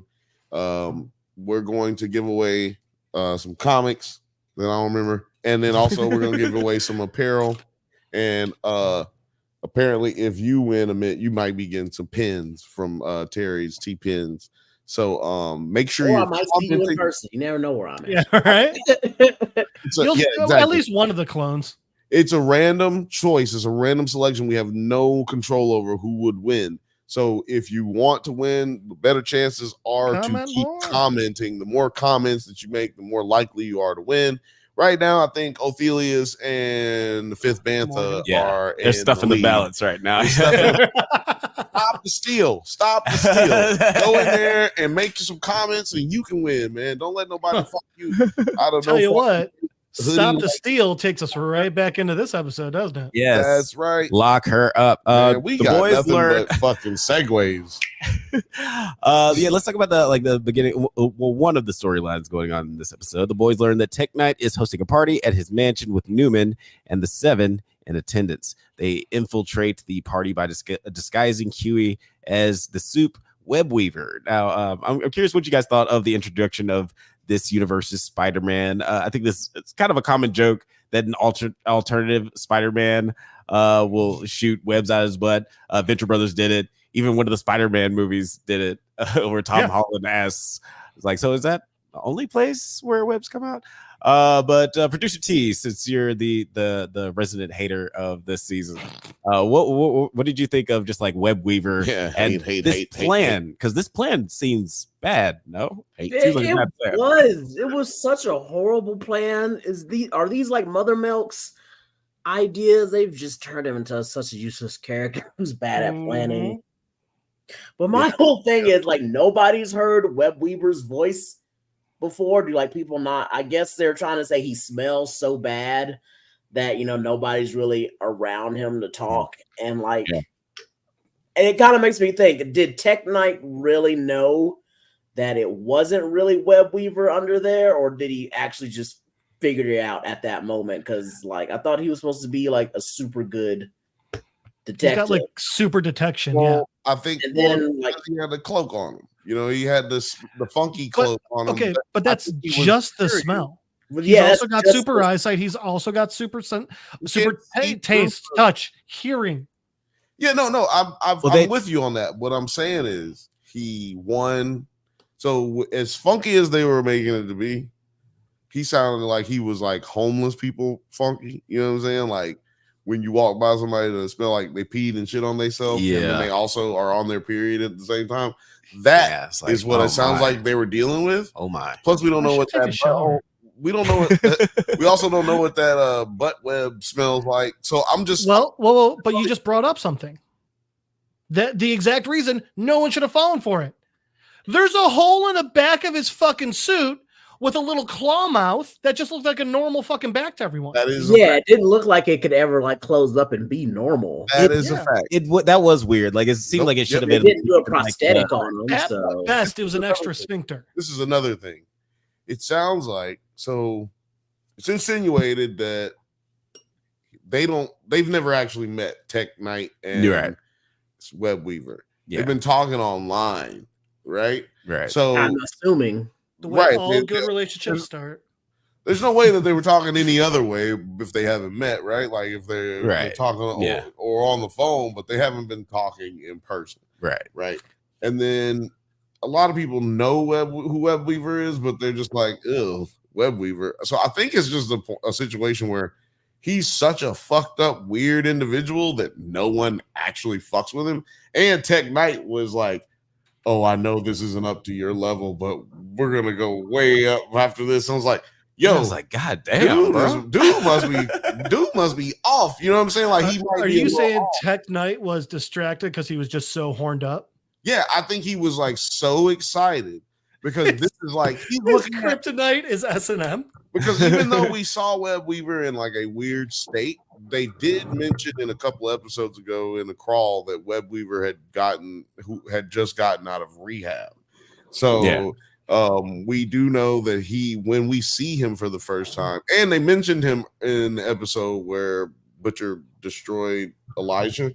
They did mention him because that's how they got the information, because they had to, because he says, what did he say? Heroin enema don't come cheap. Yeah. So we know that they've been setting up this moment, and he's also a informant for the boys, for the CIA. Right. So to a certain degree, he must maintain some type of anonymity. Yeah. Right. Enemas. He must maintain a certain amount of enemas to keep people from knowing who he is, or knowing much about him is what I should say. And he's a heroin addict, so don't nobody really give a fuck. You know what I'm saying? Like they treat him like a pum rag. They treat him literally. They treat him like a pum rag. Literally, exactly. I did feel like that this plan was kind of bad just because of like like Tech Knight is so intuitive.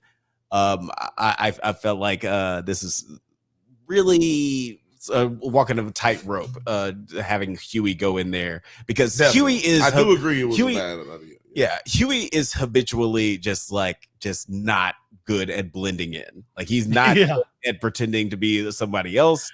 Except he was accidentally really good at it at the soup orgy in last season. Yeah, he teleports without clothes. No, he's actually. They do this with Huey all the time. They send him in spaces where he is the only one without powers, and he could die. I think the issue wasn't that they sent Huey in. It just feels because this is an operation that Butcher would run as well. Right. It doesn't go well, so we go, oh, that was a dumb idea. Had they written it out where everything went, according to plan, which nothing ever does for any of their plans. Yeah, most of the boys' plans are bad. Not most of them. They're all bad. The best one they had was episode 1, where they blew what's his name's butt up. Oh yeah. And that took a whole episode of planning. It said 2. It was episode 2, so that's 2 episodes. And that was after they almost fucked it all up because he did still escape. He just escaped. Like if he had escaped one day earlier, that bomb wouldn't have been in his booty.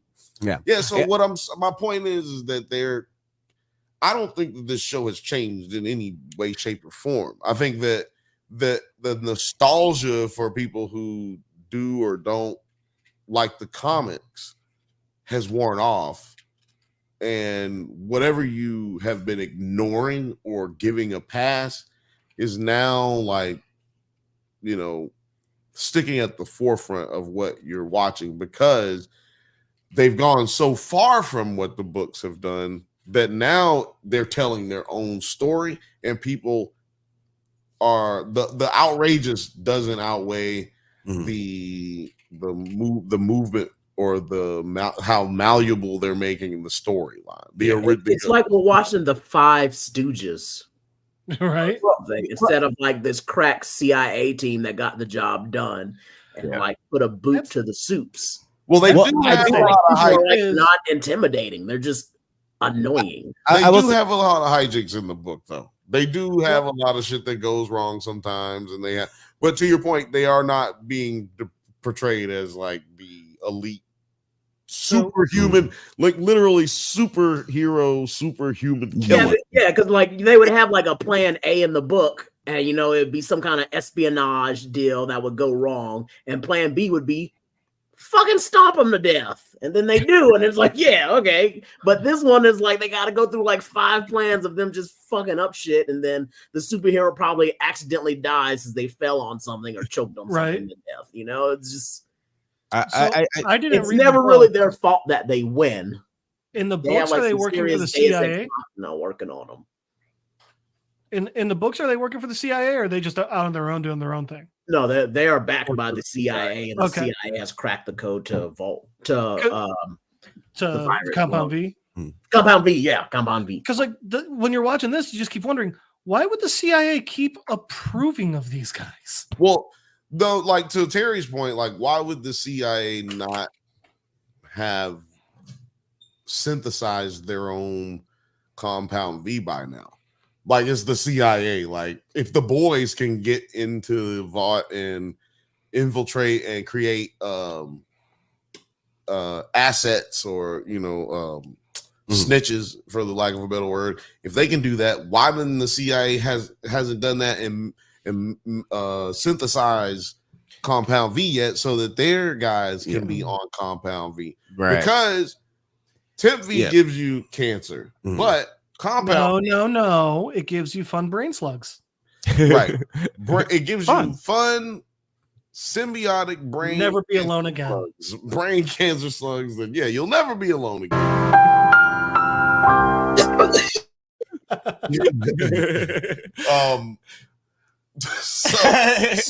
But Compound V, not Temp V, gives you powers. We've seen it, right? We saw Olivia not have powers, give her a shot in the back, bitch about die. Now she got throat monkeys that come out, throat tentacles that come out and face.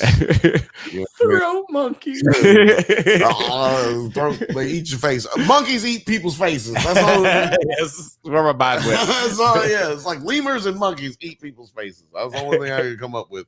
But anyway, so I think that does That should have happened when we got last season and we got introduced to the ability to take Compound V the Temp V and taking Compound V. That just should have been something that the boys did. That would have pacified the people who are hating it right now. Not saying they would love this show right now, but that would have pacified them because now they're just telling their own story. You got Soldier Boy getting killed or allegedly getting killed, and then what's her name? Maeve allegedly getting killed, even though we know she's alive. No, they put Soldier Boy back on ice.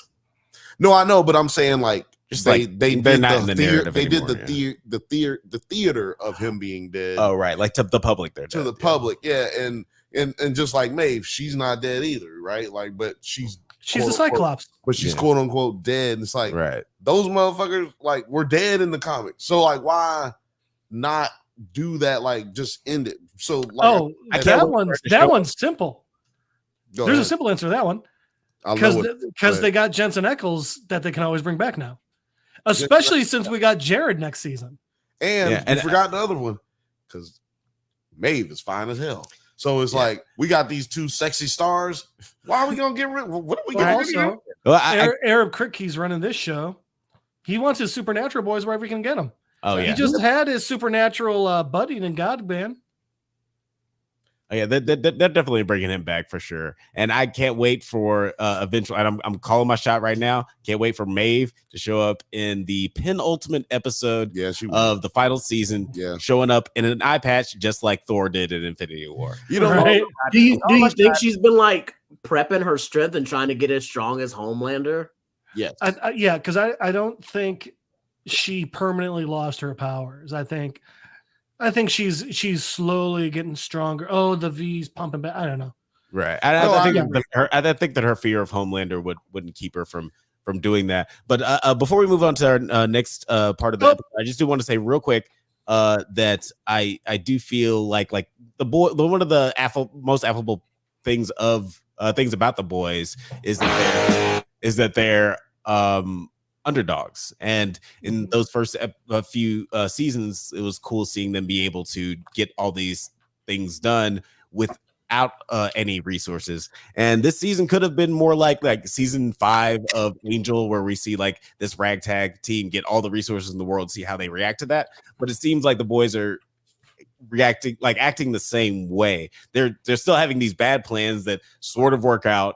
But it doesn't seem like it should work that way since they have all the resources in the world with the CIA. That's the only nitpick I would have with the season so far is like they're acting like the boys, but they also have the CIA behind their back. They should change the way that they do things, but still have that feel. Like Angel season 5. Watch Angel season 5. So also for the viewers, if any of you can find every one of Alex's mentions of Angel and let us know, we can super cut that all together. Yeah, I got to do. We want to try to use for editing and helping us out with editing, and yeah, that'd be a good new task. But to your point about everything that y'all have talked about, I really haven't had a big problem with, but I do understand. I completely understand where y'all coming from, and especially from the viewpoint of the people who have watched the source material. Mm-hmm. I mean, read the source material already, and now watching it, trying to be fans. And you might have even gotten to be fans in the first 2 seasons, and now you feel like you're going down from here. Right. But I don't think that has to do with the storyline, really, the main storyline. I really do feel like it has to do with the fact that they aren't able to make the boys themselves, outside of Huey and Butcher, worth us being invested in. Now, they don't have a lot to work with from the comic books as far as personality and backstory, but what they do have is writers. So let's write a story for it. Let's be creative. And Frenchie and Kamiko's relationship is probably the biggest weakest link. I'm just saying they don't know what to do with either one of those characters. And then what they ended up doing is making them attached to the hip with each other because they Right. very much so didn't know what to do with either one of them. Mhm. They don't know what to do with MM either. But what they really don't know what to do is with these two, let's attach them together. And now their relationship is played out to the point where they fucked up is they got rid of the will they or won't they. Because now that there's like, oh, they won't. So what the fuck are we doing here? Well, that brings up a question I had. In the prison for no reason, like none of that makes. Bro, I told you they didn't know what they was doing with this man. Just like they were given a perfectly good blank slate character. They had a little bit more background on Kimiko, and they didn't know what to do with them. Like, just they started him off awesome. They started fine, and then they just got. I don't know. It's like when you go to one of those like do-it-yourself yogurt shops, and you get overwhelmed by all the topping choices that you just didn't like stick to an idea of 2 to 3 things, and you went fucking overboard. And the next thing you know, you got like fucking like Starburst and hot fudge and peanut butter on some cornflakes with gummy bears. Might sound good. It's not gonna be good for you, bro. I'm gonna tell you that description. All right. But I got a question for the group. Yeah. What's that? Are Annie and Huey still together?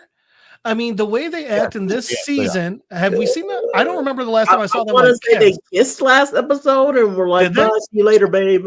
Yeah, I want to say they kissed each other. I honestly don't remember. Later. And I get that they're going through some stuff, but I mean, like, man, you're making it seem like they're just like teammates in this season. Well, I mean, like they've definitely gotten to the point where they're just like they're going like now they're going steady. Like, you know, they're very much like no. It doesn't even feel like that. Like they've been dating for a while and they just like have like a very like normal familiar relationship where they don't have to be like holding hands and shit like that. But like, you know, we see moments where like they've kissed and they obviously have a strong, intense relationship with each other. She goes in to kiss him when he has the Web Weaver costume on, and then she's like, "Oh wait, you smell like okay, deep in the that's right." And goddamn, yeah, it's like broken dreams. Or yeah, like yeah.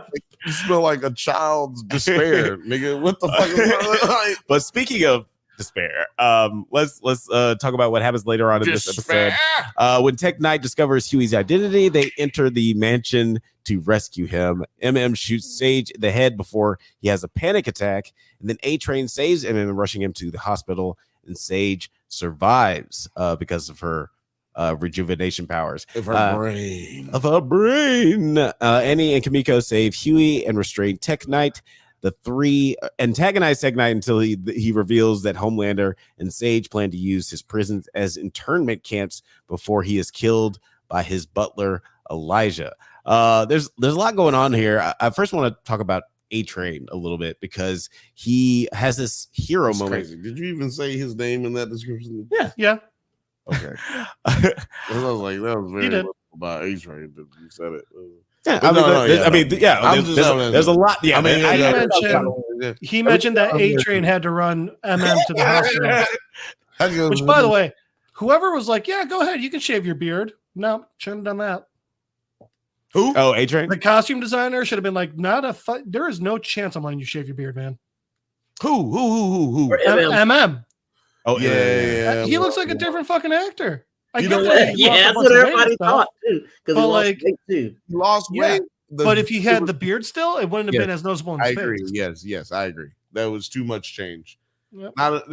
You know what? This whole season would be a whole star better on IMDb if he had not shaved. So the A-Train thing, I like that. It was kind of cliche, them setting him up, having that hero moment, and like getting that good feeling back in him.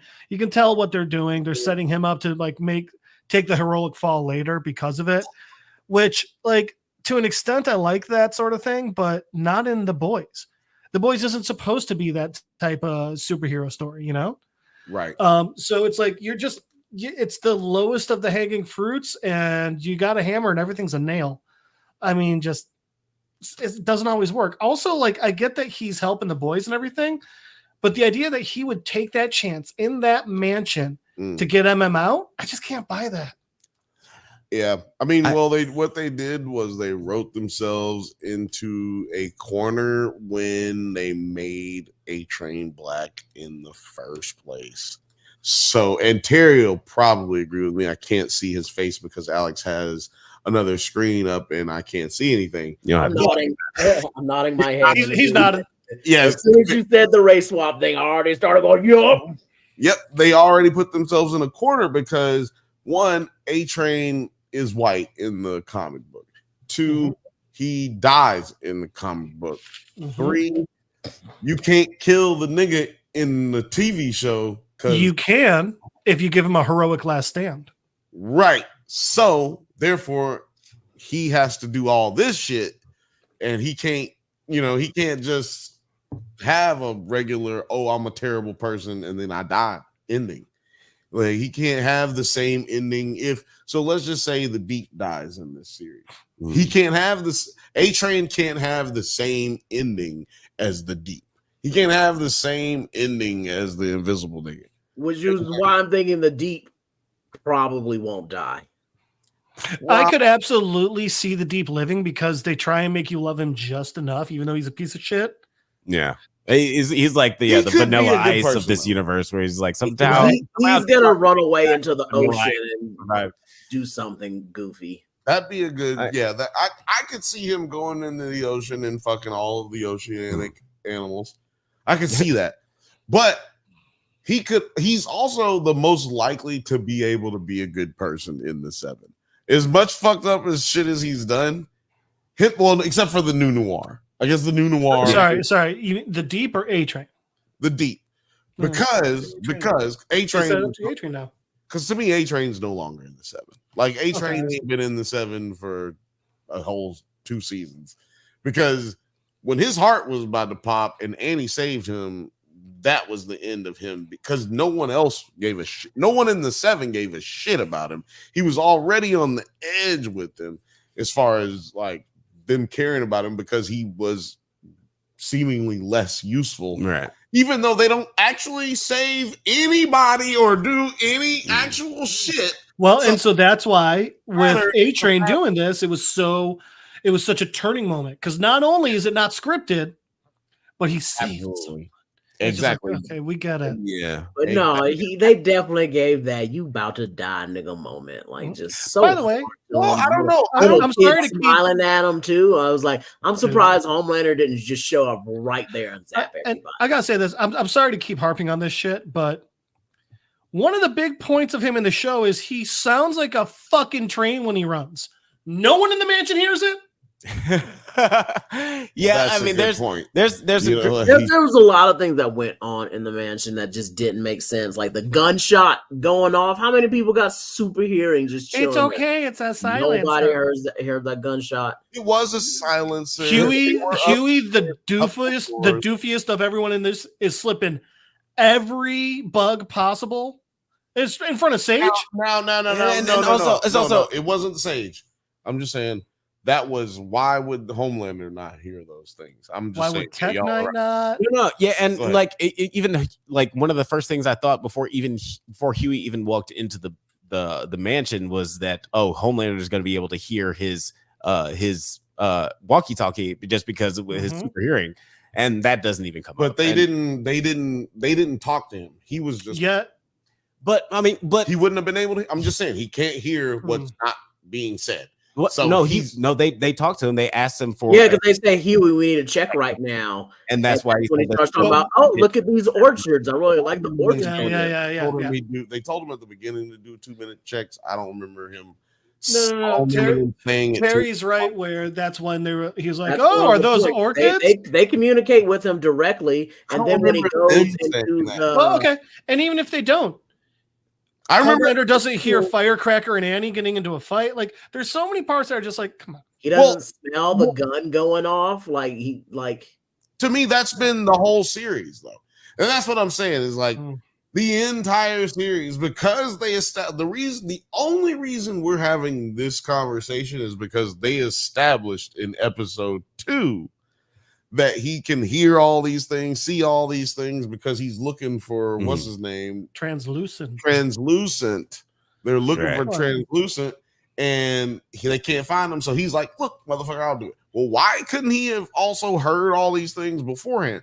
It's because he can hear so much that he's like Superman. He has to isolate that shit. He can't just be listening for everything unless it's something that's big or something that he gives a shit about. I would say a gunshot being real close to me would be something that would jar me out of my. Yeah, but this is the thing. This season, we've already established probably like 7 times in this show that Homelander is zonked out. He is zoned out so hard, he's not even hearing anything around him. He is literally like in this space where he's hearing just white noise. So I think that that's a part of it too. Like he's barely holding it together. And he knows he can't just wipe out all like a 20%, 30% of Congress in this meeting. But we do have that moment where Sage has been shot in the head. She's eating the cake like crazy person. And these congressmen and one woman, giving him a lot of heat. And he's like, yo, I will fucking kill y'all. Like, that's where he was going with it. And then your girl, she came in and she saved the day. Let's talk. It's like the one part of the show I did like with Newman getting real. Jeff, did you take yourself off or no? Yeah, went to Greece right back. Homelander and Newman convinced the senators to rally against Singer. This was an interesting scene because come back. He's back. Yeah, he wants to come back. Okay, I'm just saying you have to. I had to potty. I didn't even notice it because I can't see anything when Alex goes to change his stuff. But this was an interesting scene because the reluctant Newman seems to be spearheading this preeminent coup. What did you guys think of this whole internment camp angle? And do you guys feel like Newman knows about this? Because like we kind of get a hint that she doesn't know. But how do you feel about her like spearheading I'm gonna answer that. I'm gonna answer that. I feel like I'm gonna answer that, but then I'm gonna read this comment first. Okay. Othelia says this is the problem with making it perfect. A hero like Superman, you have to make plot holes for them for the sake of the plot. Yeah, and I think that this is their way of filling this plot hole. Like, why didn't Homelander just laser everybody and then take over the government on his own? It doesn't matter. Well, they're using her character to fill in that plot hole of because the congressman and woman are asking the questions that are the plot holes. They're trying to fill the plot holes. Like, nigga, how you gonna kill out the military? What you gonna do with the Justice Department? Like, have you thought about the world? Have you thought about how this affects the economy and all this shit? And she comes in and she pacifies everyone. And seeks the power that Sage was insinuating she should take earlier in this episode. Yeah, that was a really cool conversation that they had. T, I'm curious how you felt about Newman's decision to kind of step up, because she kind of could have just like stepped back because she doesn't fuck with any of the people here. She doesn't like any of these. I don't fuck with you.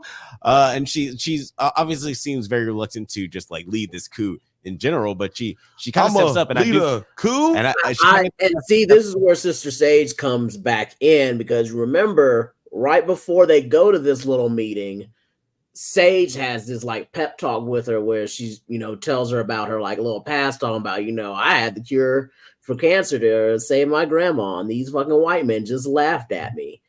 Fuck all these people here. Let's really get this shit, girl power. Let's do it. And then, the homegirl just looks at her and was like, cheers to that. Yeah, don't we feel like while her Homelander fucking up, that was like her moment. She seized it. She knew what she was doing. So I was like, yeah, this is basically the only part that I did like. Because let's go back to, does she know about Tech Knight and the prisons? And I'm just like, I fucking hope so. Because the more I think about this whole plot of them trying to figure out what Tech Knight was up to with Homelander and all of them, I was like, well, don't y'all have Google? Y'all couldn't put 2 and 2 together? He's planning a coup. He wants the superheroes to take over.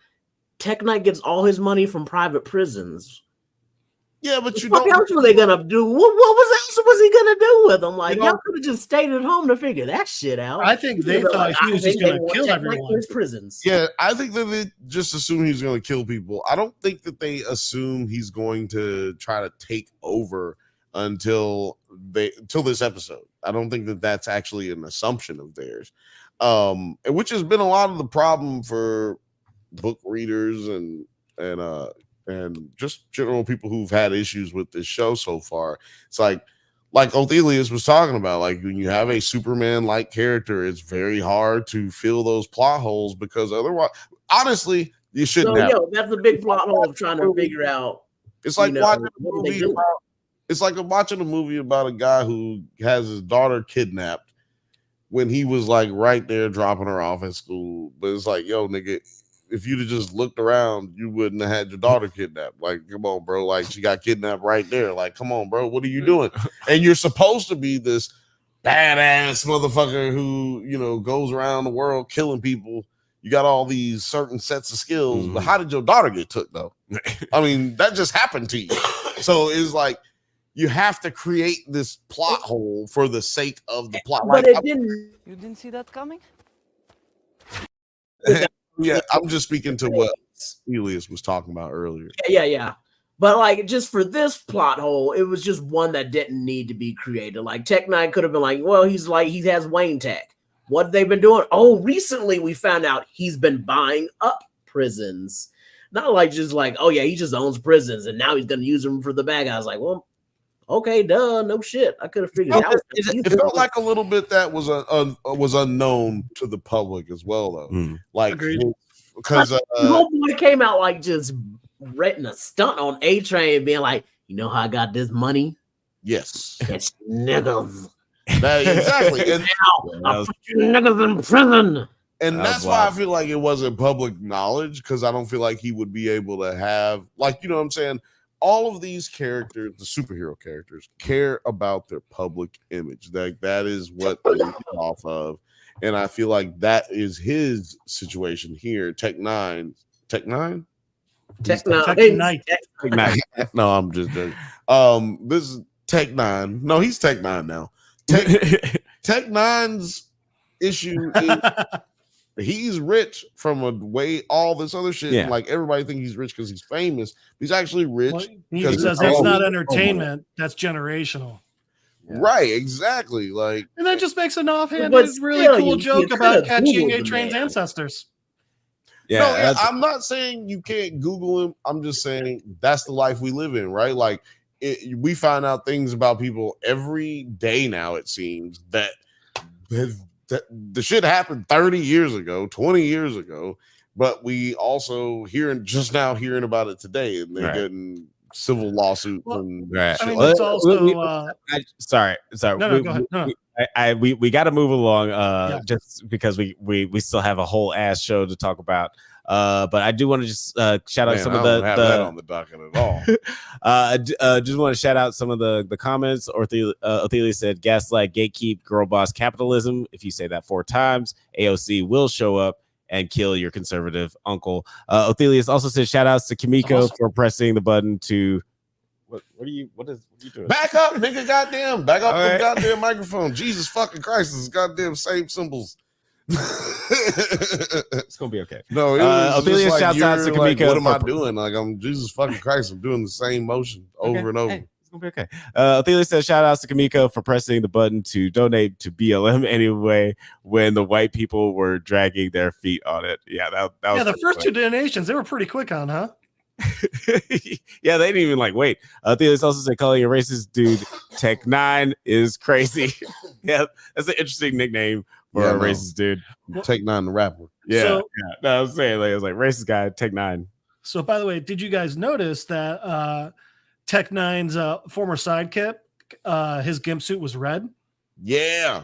Clear call out to Robin, right? Because this is supposed to be their world's Batman. Yeah, that was definitely his Robin. Yeah, that's MVP of the whole episode. Fro show. He busted up off them things. He was like, let's get it going, y'all. Let me show y'all what y'all need to do to fuck this nigga up. Right? But also at the same time, he was very interested in all of the sexual things. How that were did going on. no one take his mask off? Well, you didn't need to. I love that they didn't. Yeah, And I also love, like I said, I love that he was like very interested in all of the sexual things taking place. Like he's looking like, oh wait. Huh? Like there's points where he's trying to rip himself off, but then he's also like, yeah. oh, yeah, what's going on? Let me see what's happening. Let's see how it works out. Like, You guys gonna eat that cake? I only got like 3 more yanks on this chain and it's coming off. I just want to see what this looked like. Right. And I also loved how his safe word was Web Weaver's safe word. But let's talk about the. I wonder how she feels about that. Oh yeah, I know. I take know a shower she after was, that. I feel like I know she was watching when that happened. It's like, I just feel like I just did another season of Euphoria. Firecracker tells Homelander about her encounter with Annie at the end, realizing that the mole is still alive. Oh, I'm gonna give you. Meanwhile, I'll give you that one. Oh, thank you. Meanwhile, Butcher forces Samir to replicate and enhance the virus strong enough to kill Homelander. When Samir reveals that enhancing the virus could potentially kill every soup on Earth, Butcher is pressured by Joe to continue, but discovers he is a hallucination as the real Joe died years ago. Whichever one of you called that, good call. Yeah, this one. Twas me. I think that that actually. You want to hear a funny story? So we were watching this episode in Chicago at the crib, and it was me, Nine, and Terry. We were like, we're gonna watch a show that we're gonna cover. We're gonna watch it together for the first time. We're gonna watch it in the same room beautiful, man. together, That's right? beautiful. Beautiful, right? Yeah. Nigga, we were so drunk. It was right after. It was right after we did the podcast. Right. Oh, nothing. I was like falling in and out of sleep. Actually, when I rewatched it, Terry, I realized I actually didn't fall asleep through the whole thing. I just kept dozing off and snoring.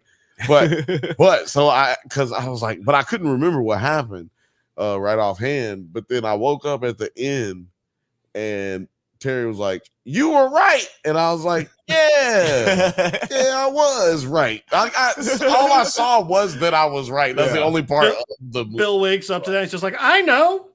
Yeah. Like, what are you talking about? I know I was right. Nine didn't remember the episode at all.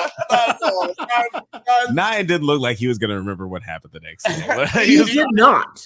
There were several things I told him and pictures I showed him where he was like, "What happened?" And I was like, "Yeah, bro, you were going down." He was like, "Why didn't we do this?" I was like, "Because we ended up in Lincoln Park Zoo, man." I don't remember that. Honestly, I've had some episodes that doesn't hold up that have ended that way. It was like, wait. We should have definitely told him some crazy shit that he had did. Othelius. Bro, you tried stealing Sue's big toe. What the fuck? Yes. You tried to lift the bean, dog. What the fuck was that? Othelius, I swear to God, if you have not watched that episode from Thursday, it sounds like he did from that last comment. Yeah. He did say Nine was towed from the floor up. I will say real quick before we get into the ending of this episode, I recently saw Maxine in theaters, and I took some cold medicine. I took 3 shots of tequila. I smoked a bunch of weed. And it pretty much woke up 4 hours later. I pretty much had the same situation with you and the boys. Like I dozed off all the way through that movie, and I know what happened, but I still need to see that movie again. So when you go watch it again, you're gonna be mad like I was when I watched the boys. I was like, "Fuck! I already seen all this shit. Every fucking bit of this shit. Why did I rewatch this shit? I've seen all of this shit." One of those like you're surprised for like a second, then you remember everything from that surprise. Right, dude, it was so annoying. Ophelia says I did the other day. He did watch the episode the other day, and y'all go check out that episode. We did so much planning to like get the episode to film, to set up the cameras, to like be ready, how we're gonna shoot it, to make sure we had all our equipment, that we forgot to remember a fucking topic besides actual Foley, which we had just watched because we were bored that day, and we were like, let's just watch this. But we forgot the most important part was talking about. Topic. Hey, what are you gonna do? Honestly, little BTS, that's every Thursday.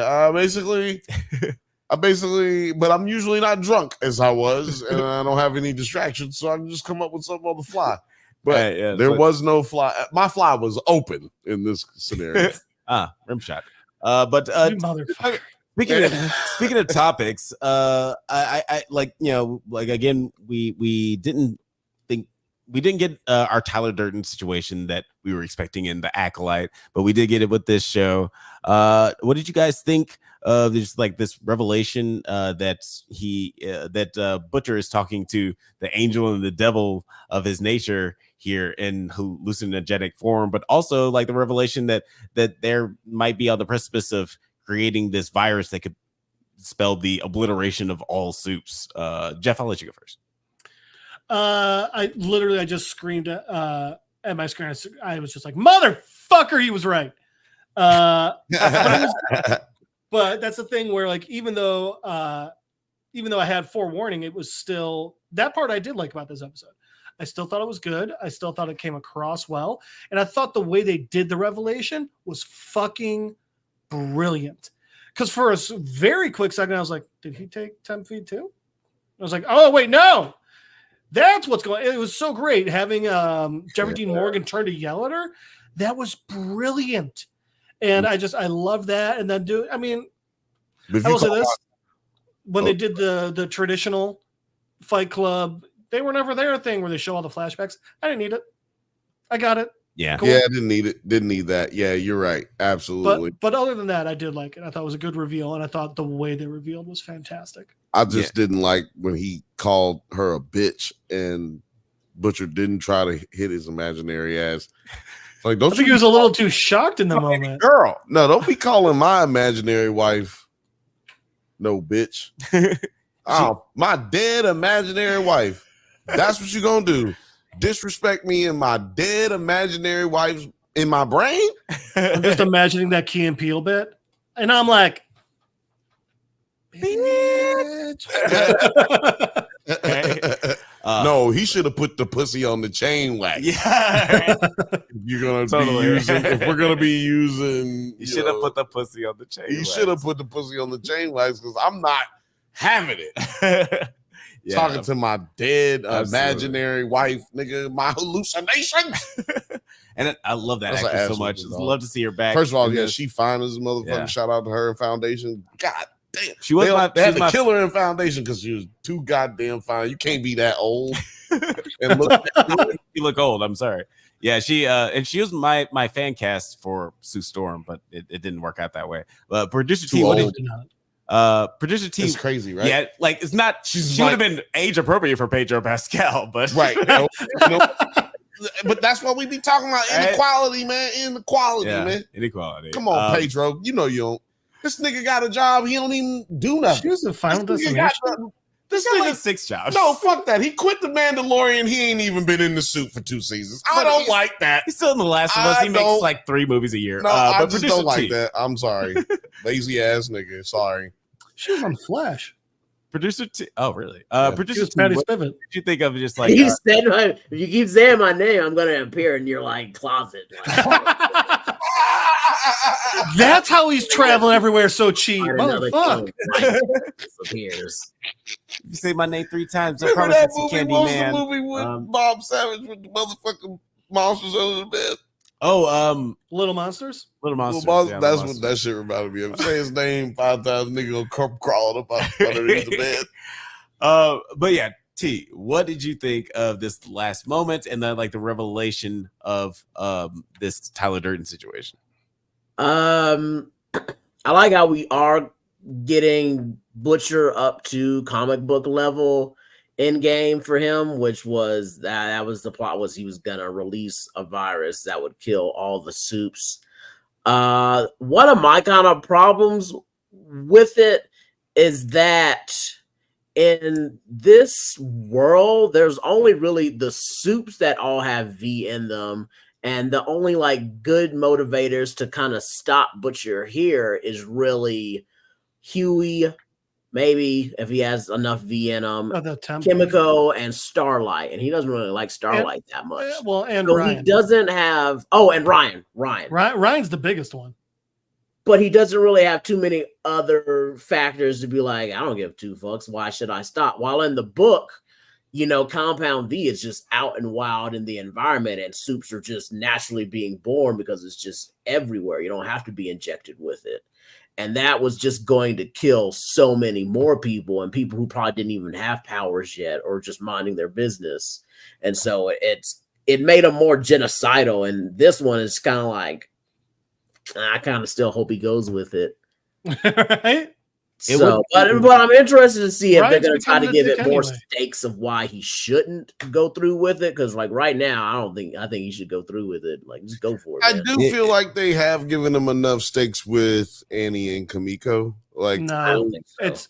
it's just Ryan. Ryan's the only reason he's not pulling that trigger. well, Ryan too. I mean, I didn't even mention him, but yeah, I mean, I think the bulk of that really makes up a situation where he's like, all right, I shouldn't do this at all.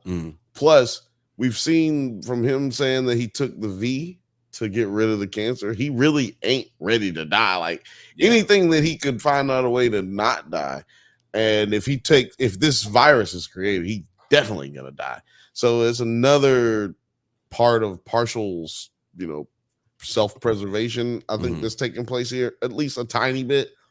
And also, like I said, you know, Ryan and Kamiko and Annie, I think that he does have enough of a attachment to the three of them that builds up enough that he doesn't want to go through it, or at least has conflict as to where he wants to go through it. In the comic books, they give everybody this shit that makes them have a signal that blows up all their heads. And you know, all he has to do is go in a room and hit them. And I think they have like some kind of orgasm, or was it something like that? That sounds about right with the boys. Like it was some kind of big ass superhero party, and then he like killed everybody. But you know, I do like. But clearly, they're not gonna do that. But let's talk about the reveal, because like when they revealed that he was part of the figment of the imagination, this is who I imagined that the audience thought we were. Can you pull that up for me? Yeah. Oh, sorry. This little Like, situation. Did they think we were him? Did they think we were him? Well, the question is, you didn't see that coming? Well, yeah, like it is interesting with this dynamic, because it's one of the things I wanted to talk about when you guys were talking about his Butcher's. Oh, did it not show the picture of Matt Murdock walking with his cane, being blind as shit? Sure did not. That's what I was showing. I was showing a picture of Daredevil walking with his cane. I was like, did these writers think we were Daredevil? Because we saw that coming. I did not see did not see that. Yeah, it wasn't loading up. I was like, God damn it. But like to your guys, this point with Butcher's relationship with Annie and Kamiko, like I thought it was very telling that his subconscious, basically with his wife Becca, is the person who brings up Annie and Kamiko. I think that just like tells, even like is more telling that his subconsciously he's built a connection with these people, and no matter what he wants to tell himself about how all soups are the same, I think he realizes that Annie is the moral paramount of all soups. Like she is the nicest soup that there is that he's ever met. Yeah, exactly. It's basically his evidence that there are good soups in the world. So the problem is that there's almost no good people in the world.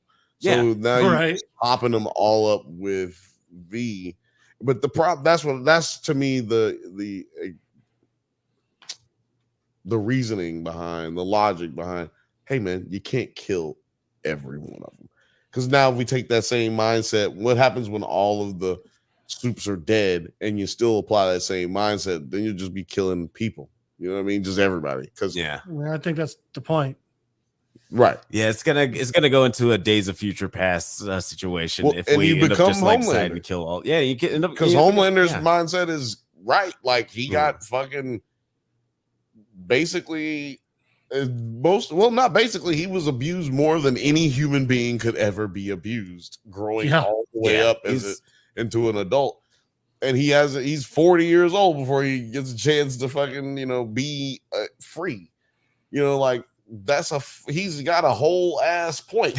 Like he should be able to go and do what he did to those people that he did in that basement spot. Yeah, he's basically traumatized since birth. But that's where it should end. Like that's where it should end. And he can't stop going because he is fucked up. Because hurt people. I think that's a lot of what this show is just like trying to tell you that hurt people. But any final thoughts on this episode before we move on to our last subject? Yes. Predictions on what might happen in the next couple of episodes, Patrick? No predictions, just a thought. So obviously, we got Tech 9 being our orgy loving kink fetish guy having motherfucker in the show. I have a theory on why they chose Tech 9 for that. Did you guys ever hear about how fucking kinky horny Adam West was? Ooh, no. Evidently, Adam West and Frank Gorshin once got kicked out of an orgy because they wouldn't stop acting like Batman and the Riddler. No. Oh, that's amazing. So wait, he's asking. So they're like hunching. They're like this. They're like hunching. And he's like, "What's brown? Has one eye and is completely impaled." Like that's not really a riddle. It's just you're describing what you're doing. No, it's a riddle. Now. Well, with how many of them are in that room, you do got to figure it out. You got to figure it out. Yeah, that's got to be kind of annoying. Like when you're just like, kind of.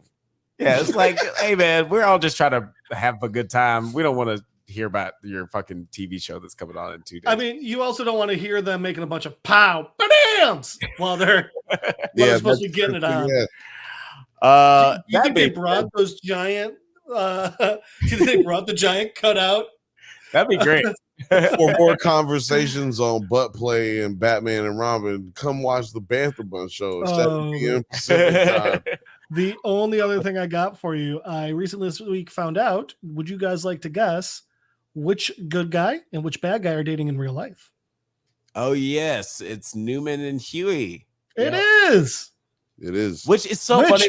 Good on you, Quaid. She's cute. Yeah, baby Quaid. We already had a conversation about that, me and Alex, but I don't want to. That's for off topic. It's funny. Before I even heard about this, like in the first episode, when like Quaid and Newman had that one little moment together, I was like, "Is there's like some sexual tension there?" But no, I guess it was just like they're fucking. I was like, "Oh, they fucking." I guess my fucking radar was just a little too high there. T, what did you? Any final thoughts on this episode and like any predictions on what may happen in future episodes? A Train's about to die. I think, I was trying to look up how many more episodes are in this season. So I was trying to figure out if it's next episode. How many episodes are there? I think it's 3 episodes. There's 10 episodes overall. Oh, it's 10 episodes? Yeah, they do 10. Sorry, no, there's only 8 episodes in this season, and we just finished episode 6. Terry's got that one. So 7 or 8. I don't know if they'll get him on the 7th episode. Terry, maybe I might have your answer. By 8th, he ain't making it. They sealed that in. He ain't making it. I might have your answer here, Terry. Episode 7 is titled "The Insider." Episode 8, "Assassination Run." Yeah, right. So there we go. Huh? I think you called him in. What else is gonna happen? I'm gonna say the virus will be probably completed, and Butcher will have it in his hands. He's not gonna use it just yet, but I will say that the virus will probably be done. And we're probably gonna see another win for Homelander and the evil team. Probably like clinching, like getting a little. We're gonna see Sister Sage do something. Mm-hmm. I know that for a fact. Hopefully, it's eat cake. Her butt. Whole mommy milkers incident. That was a really funny moment between Sage and Newman because like it's like sort of you usually get a moment where two characters just like have a understanding like like catching of eyes, but like Sage just feels so stupid, and Newman just like great reaction, just like okay, goddamn, like such a funny moment. Yeah, she's a great actress. Yeah, he was Girlfriend Can Act. Funny about the girl who plays Newman, I can't remember her name right now. Friend of the show. But what's funny about her, she's in almost nothing. She's Australian, so she might be in a lot over there. I've looked. She's Call of Duty. Claudia Dumont, something like that. Claudia Dumont. She's not really in a lot of shit, and she's in a lot of really low budget. Oh, she was in a show called Gen V. Oh yeah, Nobody's I've seen that. show. No, you know what? No one's seen it. I can tell from our views on our Drunk Banthas podcast from covering the show. But yeah, no, I feel like she should be getting more stuff, man. She's a phenomenal actress. Like she really is good. There's a bunch of actors that I think because of like this show and the last show, it's like I think you're gonna be getting like Smiler Ren in the last show. He's gonna get more roles because of that role. And I think Newman's going to get more roles because of this role. Also, her name is Claudia Dumont. I think she's going to get more roles because of Newman. Yeah, and it is interesting because like we have seen a lot. Well, we've had a lot of moments in these like shows, movies, like where people get their like breakout moment where they just like where Hollywood's like let's cast them in a whole bunch of other things. And this being Newman's like I can see this being Newman's breakout role, and like having her pop up in a whole bunch of other stuff. Jason Mendoza, I could see this being sort of a breakout thing for him too. I could see it breaking his typecast. Yeah.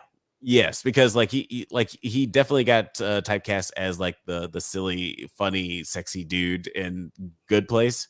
And apparently he was in what's the thing that the showrunner of The Acolyte did before this? Roots. I don't know. Right, of course. Yeah. Russian Doll. Apparently he was in Russian Doll, I think. He was. He was in a good amount of the episodes, I think.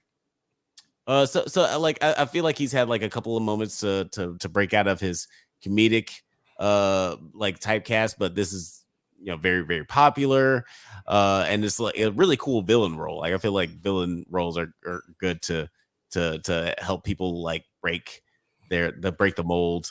And like as far as what people think of, like Denzel in Training Day and some such shit. But hopefully, like that'll be that for him. Do you, producer T, like if you had an actor from like The Boys this season who you like, I want to see them in like a whole bunch. I want to see them in a Marvel movie. I want to see them in like a big blockbuster. Like, who would you choose? I'm gonna go with A-Train's actor. Oh, okay. Shout outs to I forget the actor's name. He was in the Shaft Jack Quaid trilogy. He was in Shaft. He was like the Shaft sequel with Samuel Jackson. Was he the newest Shaft? Yeah, he was the baby Shaft. Jesse T. Usher. Jesse T. Usher. Yeah, that's right. I knew Usher was his name. I liked him in Shaft. I on Thursday finally watched the new Independence Day. Wasn't happy there. Oh, that's right. He was in 2 Lego sequels. It's just Can like we the do baby. that? He was the baby in 2 Lego sequels.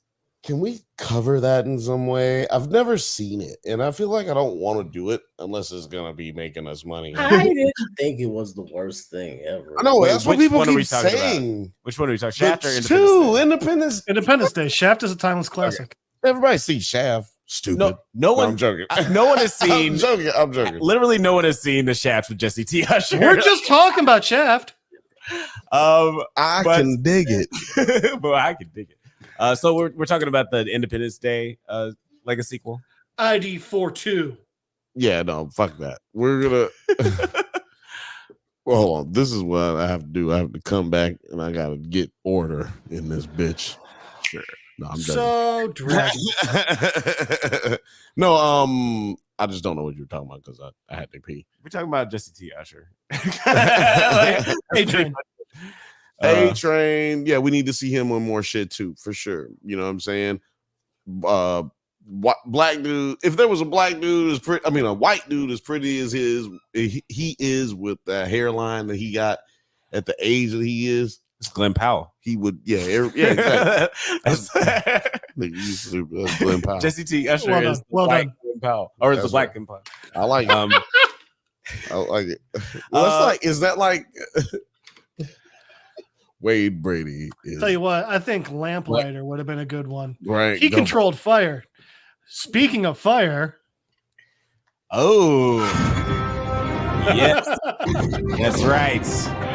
That's right. It's the main event. We're fire and blood in this bitch.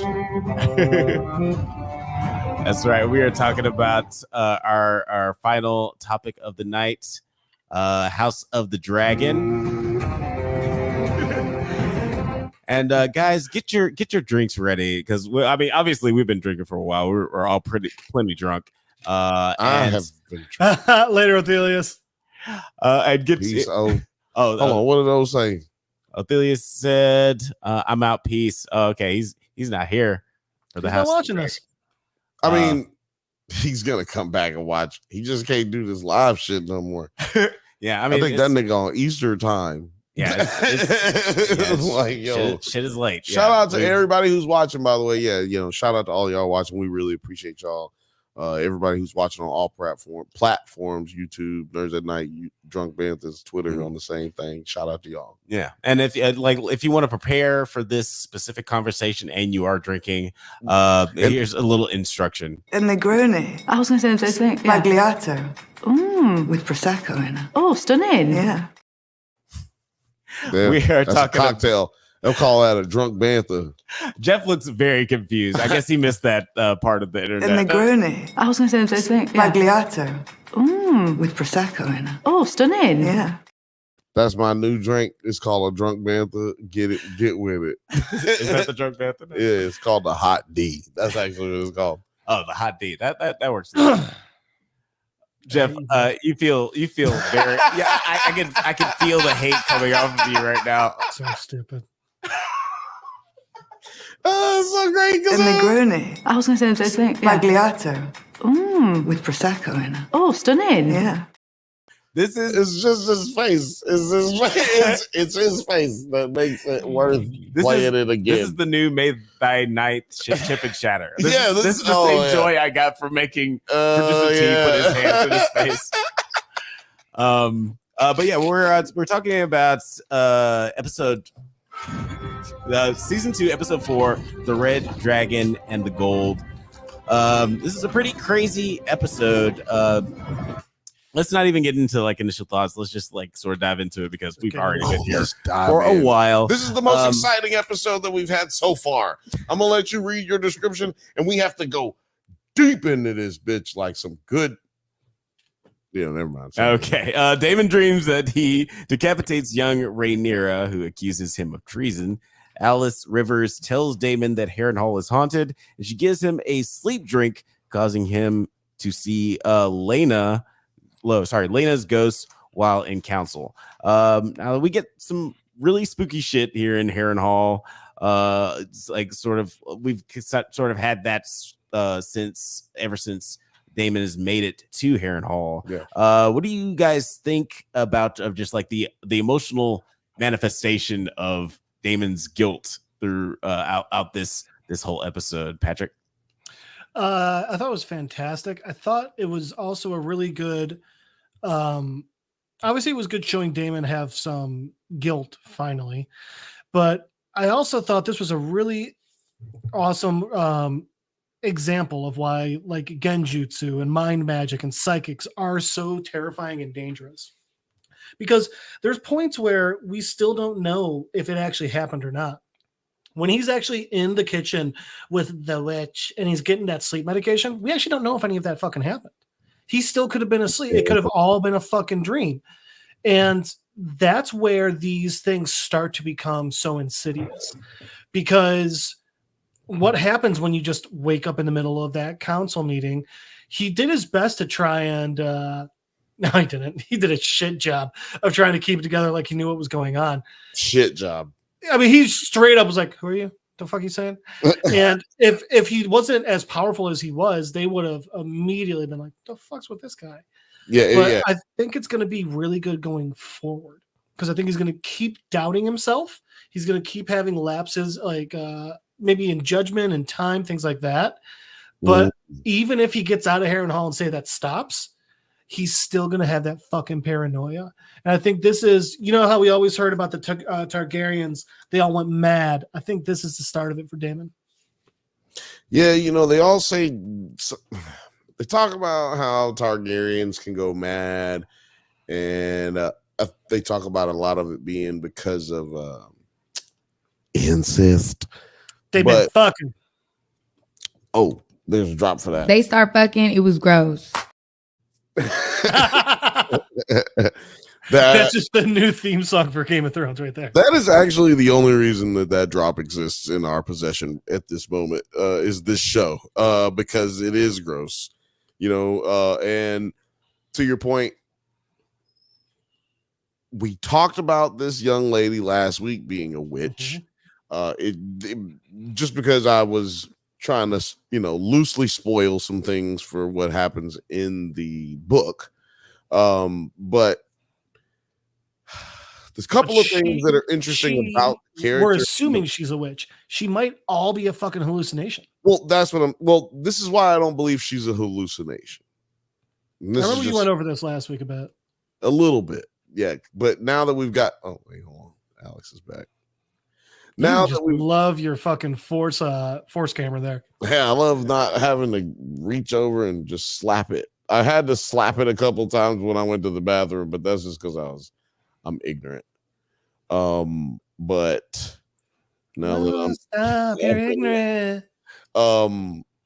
Yeah, this lady in the book, at least. Now, I'm not sure as to what they plan on doing here, but they do say that she is unknown as to how old she is. She looks older than what people think she looks like. So, which we saw with the Red Witch. Right. But also she's a bastard. And so the theory for a lot of people is that she is the Red Witch. What is it? Melisandre. Yeah, Melisandre. The sexy red. The six. She was the first sexy red. She's a real sexy red. Yeah. So there's a lot of assumptions that she is that woman, because Melisandre would be alive in this time period for sure, based on what she told us and how old she is. She would be alive, she is roaming around, whether or not we see her in this season or in this show. She is alive in this time period. So what if she is from that period? I don't know. And she said that she was from Westeros at one point in Game of Thrones, even though she came from like wherever. Right. Yeah. And I'm curious. I'm not sure if you guys talked about this when I was gone, but we didn't. We probably did. With this opening scene with the hallucination with Ray, or baby Ray. I'm sorry, you're trying to say Bay Ray? Oh yeah, I think you mispronounced Bay Ray. Sorry. And also Rimshot. But do you guys feel like that this was weird when you said? Do you guys feel like this was? I feel like there's a little bit of guilt of Daemon, like having he has a little bit of guilt of having this relationship with Ray because when she was young, they start fucking. It was gross. I was like, so do you feel like he has like any like sort of guilt about just like influencing her and just all the events that have led up to this moment, and that's why he's having this? I'll be quick. I think that he's having regrets in that sense only because his only reason he was doing it was because he thought he could marry her then, and he would be the one in charge because she was so young. But now that she's older and she has agency, it's like, oh, this nigga ain't really nothing. He's not hallucinating his wife currently. Right, exactly, and that's exactly. That's my point. That's why I think we're seeing her as a young version of herself. We're seeing a juxtaposition now. Like he is in a opposite. Like when he goes there, remember in the first season, she walked up and he was on the throne, and she was like, "Oh, da, da, da." He gave her a necklace, blah blah blah. That's how we introduced to Damon, but. This time he's walking into the throne room and she's sitting on there as a child, like that she was when he re-saw her for the first time since he'd been back at war. Like Damon has always wanted the crown, but I'm gonna segue right here. When we move into the present and when we move into the now, we realize that Aemon has now always wanted the crown as well. Right? Yeah. Like we see that now, which in the book, it's never really implied that any one of these things is never really implied that Damon or Aemon want this amount of power. And if we look at it, those two people are the ones who have not only escalated the war. Well, let me ask you a quick question about Aemon. They have used remember Littlefinger's famous line? Yeah, let's get it started. Let's get it started. Hey, no, that's Will I Am. But chaos is a ladder. Oh, I got it right. No, yeah, chaos is a ladder. And I think that Damon and Aemon are both using that.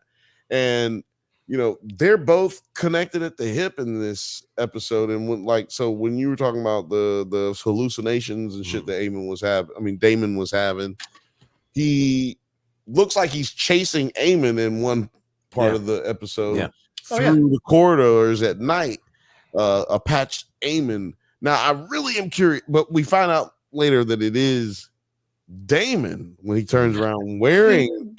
Go to hell, whoever decided to make all the names one letter off. Oh, that guy's name is George R.R. Martin. Yeah, I will say that there will be a big reveal as to why he did that at the end of this series. I will say. Oh, okay. I don't care. Fuck you, George. Yeah, no, that is.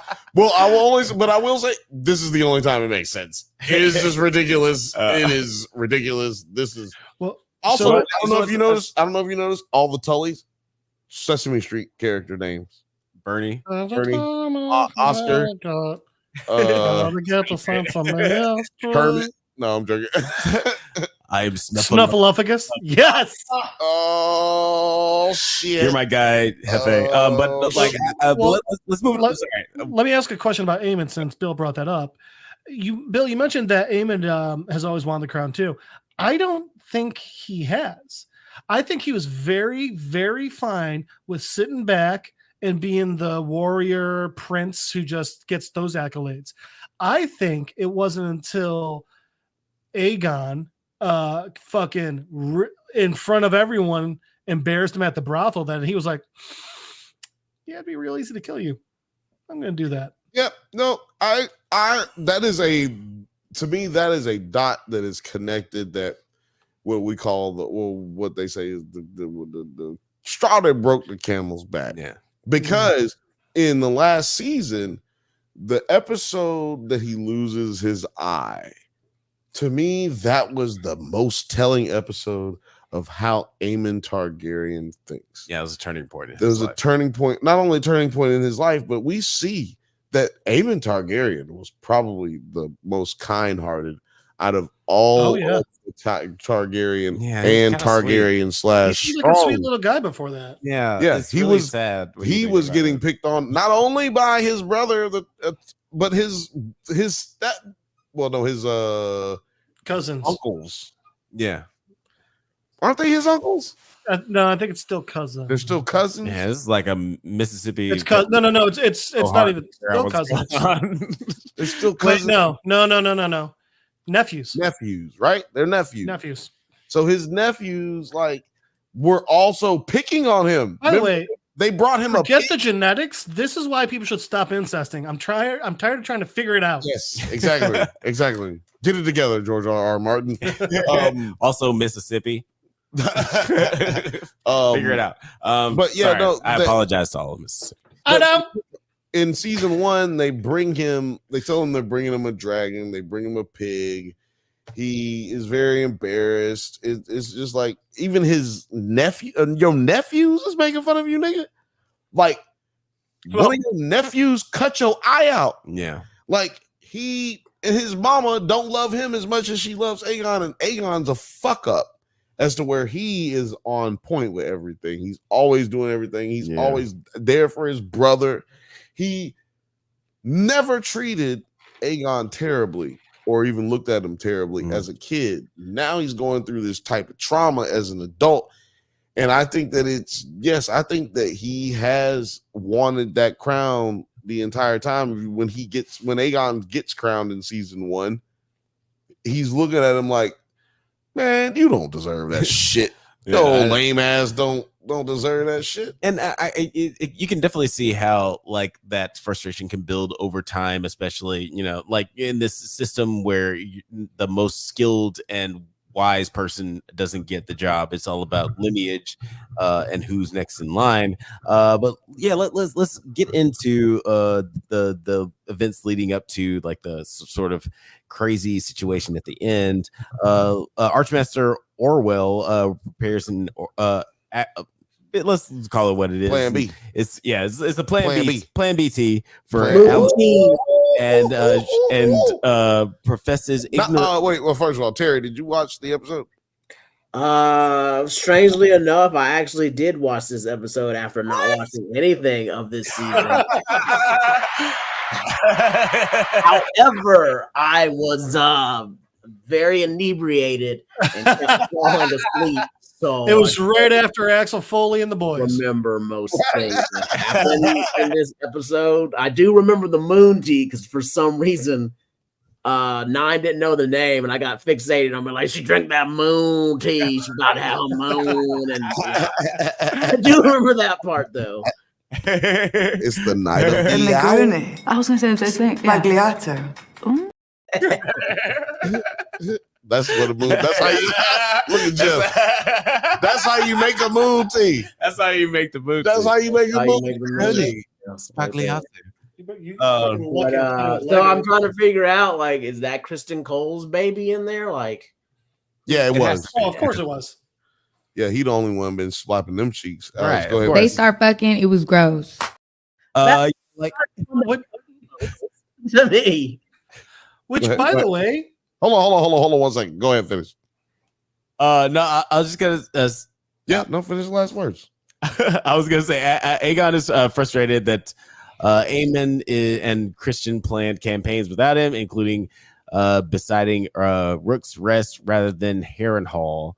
He expresses much to his mother, to which she responds, "Be a good king and do nothing." I'm paraphrasing, Jeff. But yeah, like Jeff, how did you feel about like just the culmination of all these events and like her taking the tea? She's obviously in a very emotional state from basically having a miscarriage. She took the tea and spilled the tea. She took the tea. There were two things that I had about that. The first is leading up to the confrontation and everything with his mother in the room, like, don't do nothing. When we see I was really impressed with Littlefoot showing the entire. Since Blake said it, I can't call him any other name. It's perfect. Right? Since he showed some real intelligence there, and it was when Aegon's losing his mind. He's like, "Oh, he took your castle. How could you?" And Littlefoot's just like, "I have all the money. That castle is fucked. Everyone says it's haunted. Let him go fucking crazy, and I'll keep the money, and it'll actually be a hindrance on him." And it was great because, one, it shows Littlefoot's intelligence, but two, it shows an important part of this, which is Aegon cares more about the appearance of power than actually having power. And it's something that that's been going on with him the entire time.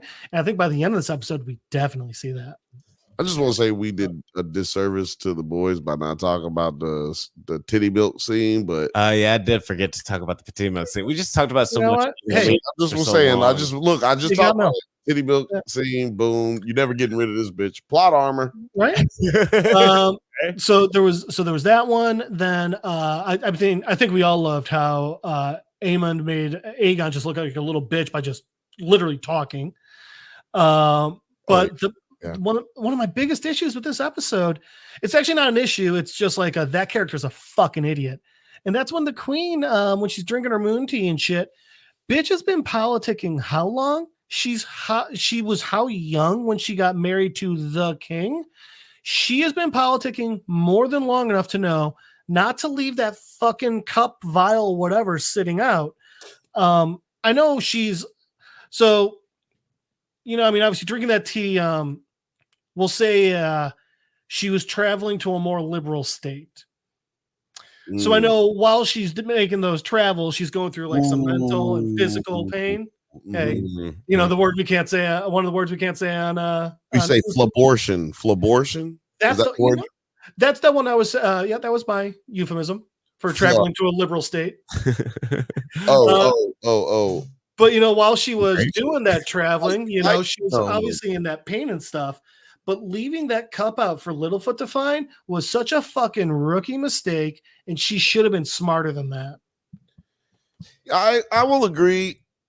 But only reason I'm not mad that they did that is because I noticed it immediately. So I'm not mad at that. I like that I was right. And even if it was right for 5 seconds. I like when I walked in, he finna see that tea. Boom, tea, boom. I'm like, those are, instant gratification for me. 100%. Well, and it makes sense. She's very flustered. She's got this whole Song of Fire and Ice thing going in her head. I'm not mad at the show. I'm mad at the character because the character made a stupid fucking mistake that she's smarter than. I've been saying all fucking season and last year, we didn't know y'all last year when we were covering this show. It was a tragedy. But when we covered this show last year, I mean, was it last year or was it last season? I mean, was it 2 years ago? 2 years ago now. 2 years ago now, yeah. So when we covered the last season, I was saying it all along, man. This shit just kind of gets kicked down the road type shit. I forgot what we were talking about. What was we talking about? How I was annoyed with the queen for making that dumb mistake, but how it made absolute sense for the show. And kicking down the road shit. See, all her problems she puts on somebody else. You know what I'm saying? Like, also, real quick, Bill. What's up, Streaming Meaning? Back to you. Yeah, I can't see any of that shit. Alex is just said hi. Streaming Meaning just said hi, everybody. Yeah, no. Shout out to that. Shout out to you. The Streaming Meaning. That's a good name. I'm not mad at that one. It's those no numbers in it. That's what I like. But yeah, this whole series, God damn it. Maybe forget to we were just talking about Aegon being stupid and getting called out, and we were talking about the queen drinking some tea and getting rid of B. I feel like Loras already knew this shit. So it's not really, and this character, as far as being mad at her, I've already been mad at her. She kicks, like I said, kicking the can down the road. She passes the proverbial football of blame on to other people all the time. She's not willing to accept that she's just played the biggest part of making all of this shit happen. And we get that she's understanding that from her going through all the books. Shout out to Loras pointing it out because I didn't see that at first. Littlefoot, he pointed out that she had all the books out, and I was like, oh shit, every one of those books is wide open. She's really been going through it, looking for solutions. I think she was looking for the Song of Ice and Fire. Yeah. That's the thing. She's smarter than Cersei, but she's nowhere near as ruthless. So, and those two things will play. She's too kind at a detriment to her. She is weirdly like a little bit more kind to her core, and like I do feel like, but not with her children. Yeah, she's not as empathetic with her. But her children are fucks. But she's definitely not as empathetic with her children for sure. But like to y'all's point, it does seem like she's searching for the some sort of text textual evidence of the song on Ice and Fire, which makes the ending a lot more interesting because we know that the Song of Ice and Fire is engraved on the blade that Aemon finds at the end of all this like tumultuous craziness. She's looking in the at wrong end of place. this episode. Yeah, you worry about the wrong things. The wrong I was looking things. all the right places. What's that? Looking for prophecies in all the wrong places. Yeah, that's what but yeah, later on in the episode, Kirstyn beheads Lord Declan, who refuses allegiance. It's Dak. Good, fuck that guy. Declan, girl. Ray, you're not gonna leech. You don't get ahead. Rim shot. Ray returns to Dragonstone and agrees to war, volunteering to Dragon Ride, but Rhaenys volunteers herself instead. Now, I always enjoyed these like council scenes where they're debating, and there's always something like really dramatic or something that really hilarious that happens during all these moments. And we finally see that Ray concedes to war. She finally decides to move forward with war. What did you guys think of this moment and just like all of the politics that are going on? Most important moment in the story so far, the biggest moment, and it's gonna go by like nothing happened. But the most important moment in this story so far is her saying, "I have now come to realize that this war is coming, and the only way I will win, my only decision is to fight and win, or fight and die." Yeah, she only has two choices. I can die or I can win. There is no other outcome in this war. I mean, in this scenario, which now has become war. Yeah. Right? Whilst everybody else has been preparing for war or anticipating war the entire time. So what makes her capable and deserving of being the true heir and the queen of Westeros has also become her detriment in this situation because she's now playing from behind, right? Yeah. Win or lose, now she's playing from behind. Yeah, and it's reminiscent of two lines from Cersei from the past, where one I love to fuck my brother. Yeah, exactly. The one very famous line from Cersei where she says, "They start fucking. It was gross." We all know that line. We all know that line. But the line where she says, in the Game of Thrones, you either win or you die. Also, the line where she says, "I choose violence," where it's just like where she's committing to one solution. That was good, man. I haven't even heard like no nerds say that on YouTube. Hey, man, there you go. You should hit this. In the words of another Game of Thrones character, "I drink and I know things." Oh, I thought you were gonna say the line where he says, "These nuts." I thought that was the line that you were going for. My bad. Two things could be true. The streaming meanie said, "I have a really hard time getting into HOTD. I mean, Got had really solid, well-defined characters right away, and this ... I honestly don't know who to root for here." And that leads into my thought on this scene. Everybody wants to say something about that. So that leads into my thoughts on this scene and on Ray and on the whole Ray Council. So first off, I thought it was real interesting how they're all happy to follow Ray, but the second she's gone, doesn't matter that got dragons. They're not listening to a single woman. Who the fuck do you think you are? No, men are talking, honey. So I thought that was real interesting, right? And oh god, but so the thing though I think is interesting here is, and Bill, you touched on it, which there's a lot of touching in this show. Anyway, so the thing is though, Ray, yeah, they're all fighting for victory, for glory, for the crown.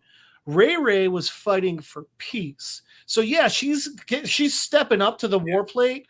We'll say an inning behind the others, but it's because she did everything she could until the last moment to find a peaceful resolution, and that's why she deserves to be the ruler. Yeah, she's clearly like the best leader because she's the reluctant person to take the reins. Like, there's the old adage that no leader wants to be a leader. They're just called to action. Those who want to lead don't deserve to. Yes, yeah, that was a much better phrased version of what I was trying to say. But yeah, like man. Yeah. And it is interesting just like seeing the dynamic between like even the councils of these two factions, the Greens and the Blacks, how they decide to man. I don't like how they say that. That's the worst thing they say in this show. The black man, nigga, you keep saying it. I'm gonna be God damn it. I don't like how motherfuckers say that shit in this show, man. What do you mean, you people? What do you mean, you people? Speaking of the blacks, I haven't looked at the notes. I'm a terrible person. No. But what I was gonna say, I don't know if we haven't talked about him. What's his name? Adam. We haven't talked about him that much. Black Adam? Corliss's bastard son. Yes, we predicted we that. have not spoken about him yet. We hadn't talked about him really at all. And Rhaenys is seaworthy savior. Yeah, he's one of his seamen. No, got him. Is this thing on? I don't know where the button is. Is this thing on? He's nuts. Hot. Got him. Are you? Is this thing on? No. Yeah. Where do y'all think that's going? I know this is gonna be a quick thing. I don't know if Terry wants to talk about this because I know he hasn't really watched this episode really. Warning, basically. marijuana affects the memory. But what? Where do you feel like this is going, Jeff? Like, because with the seaman savior? Yeah. Because I don't remember this really being in the book. And well, so that's the thing. I think with Rhaenys' death, I think it actually might not go anywhere. I think it was because his heirs or whatever. He's got his daughters. Wait, is that daughter? I don't remember who's related to who in this show. He's got his granddaughters. His granddaughter. Yeah. So So, although I think would that technically mean Daemon would inherit it because that's Daemon. Yeah, his dead daughter's husband. Yeah. I mean, yes, he would. He is entitled to it at this moment. Yes. I don't think this bastard's really going to have too much going on because Rhaenys died. I think they were setting it up to be bigger, but then bye. Mama don't care. Alex, what do you think? Well, I definitely think we need to get random internet guy on here because he will be able to understand all the random internet guy has got to answer the goddamn phone. Yeah, he's random internet guy. I know you be watching. Shout out to you. We love you, man. You know what I'm saying? It's always all love. Call and leave us a voicemail letting us know when you're free. That number is 323-680-4101. That's 323-680-4101. I haven't checked to see if anybody left the voicemail yet, but look, I'm gonna make a video with all the voicemails. So if you're watching right now, call that place. You can just say whatever you want to say whatever you want to. Say it out loud. A lot of people that sound like me saying words they shouldn't say in that. I love it. I wanted to put it on YouTube. I will edit everything, by the way. It's just every third word is not beeped. I love it. It's gonna be like that C-SPAN. No, anyway, go ahead. Let's talk about the ending of this episode. What everybody wants to really talk about. Frustrated and drunk, Aegon flies Sunfire to Rook's Rest. He's gonna get a DUI, dragging under the influence. Dragging under the influence. Oh man, t-shirt idea. Noah, where are you at? Frustrated and drunk. Yeah, Aegon flies Sunfire to Rook's Rest. Rhaenys on Meleys burns Kirstyn's troops while Aemon and Vhagar remain hidden. Meleys mauls Sunfire in the resulting battle. Aemon then commands Which real quick, do dragons bleed hot tar? Yes, apparently. No, right? Continue reading. Yeah, we'll get into that. Aemon then commands Vhagar to burn both Meleys and Sunfire, causing Sunfire to plunge to the ground. Rhaenys attacks Vhagar, who also falls, but is largely unharmed. As Meleys circles, Vhagar rises and grabs Meleys' neck, crushing the smaller dragon in her jaws. Meleys and Rhaenys fall to their deaths, and Kirstyn, knocked unconscious during the battle, awakens, and he finds Aemon approaching an unconscious Aegon and badly injured Sunfire as Aemon grabs Aegon's dagger. Now, I will. So two things that you missed is that Cole fell and passed out like a bitch. A whole ass. We gotta get a real good drop that just says like a bitch. Fell out like a bitch. I say he was knocked unconscious. I didn't say he fell out like a bitch. I was paraphrasing. We need a like a bitch drop. You didn't forget that part. And then the other thing was that you forgot was damn, it was something about Rhaenys. Anyway, I'll get to it. But maybe her touching moment with the dragon? No, what you missed was Rhaenys has an opportunity to leave. Oh, yeah. And does not. Now, let me go down the ways just to how it went in the book. Okay, and then I'll let y'all cook, because really I'm not mistaken. If I'm not mistaken, I'm the only one who read the book. Yeah. And so in the book, it basically goes down exactly like we see it, right? And I'm just going to talk about the differences. So it's described that Criston Cole was taking over all these areas in the Riverlands, but then started going to Rook's Nests, and everybody was like, yo, this motherfucker's getting it. We got to go get him. So Rhaenyra sends out Rhaenys. They don't talk about all the things that happen in the, like, literally how I'm telling you is how it happened. Right. They don't talk about like how Ray was nothing. like, oh, I'll go. Right. Yeah, no. They don't talk. Well, they did say that Jacaerys wanted to go, but Rhaenyra wouldn't let him go because of how heartbroken she was from her first single. Yeah. By the way, Bill, IMDb trivia, this episode is adapted from the chapter The Dying of Dragons, the Red Dragon and the Gold from Fire and Blood. That is right. This is my favorite chapter in the book, and which is why I know so much about it, because I went and rewound it so many times. So yeah, Rhaenys comes in, and like I said, it's insinuated that Rhaenyra doesn't want her son to go because it didn't work out so well for the last. She's so sad and crying, like what actually happened is she was like, nah, nigga, I'm gonna go. She wanted to go.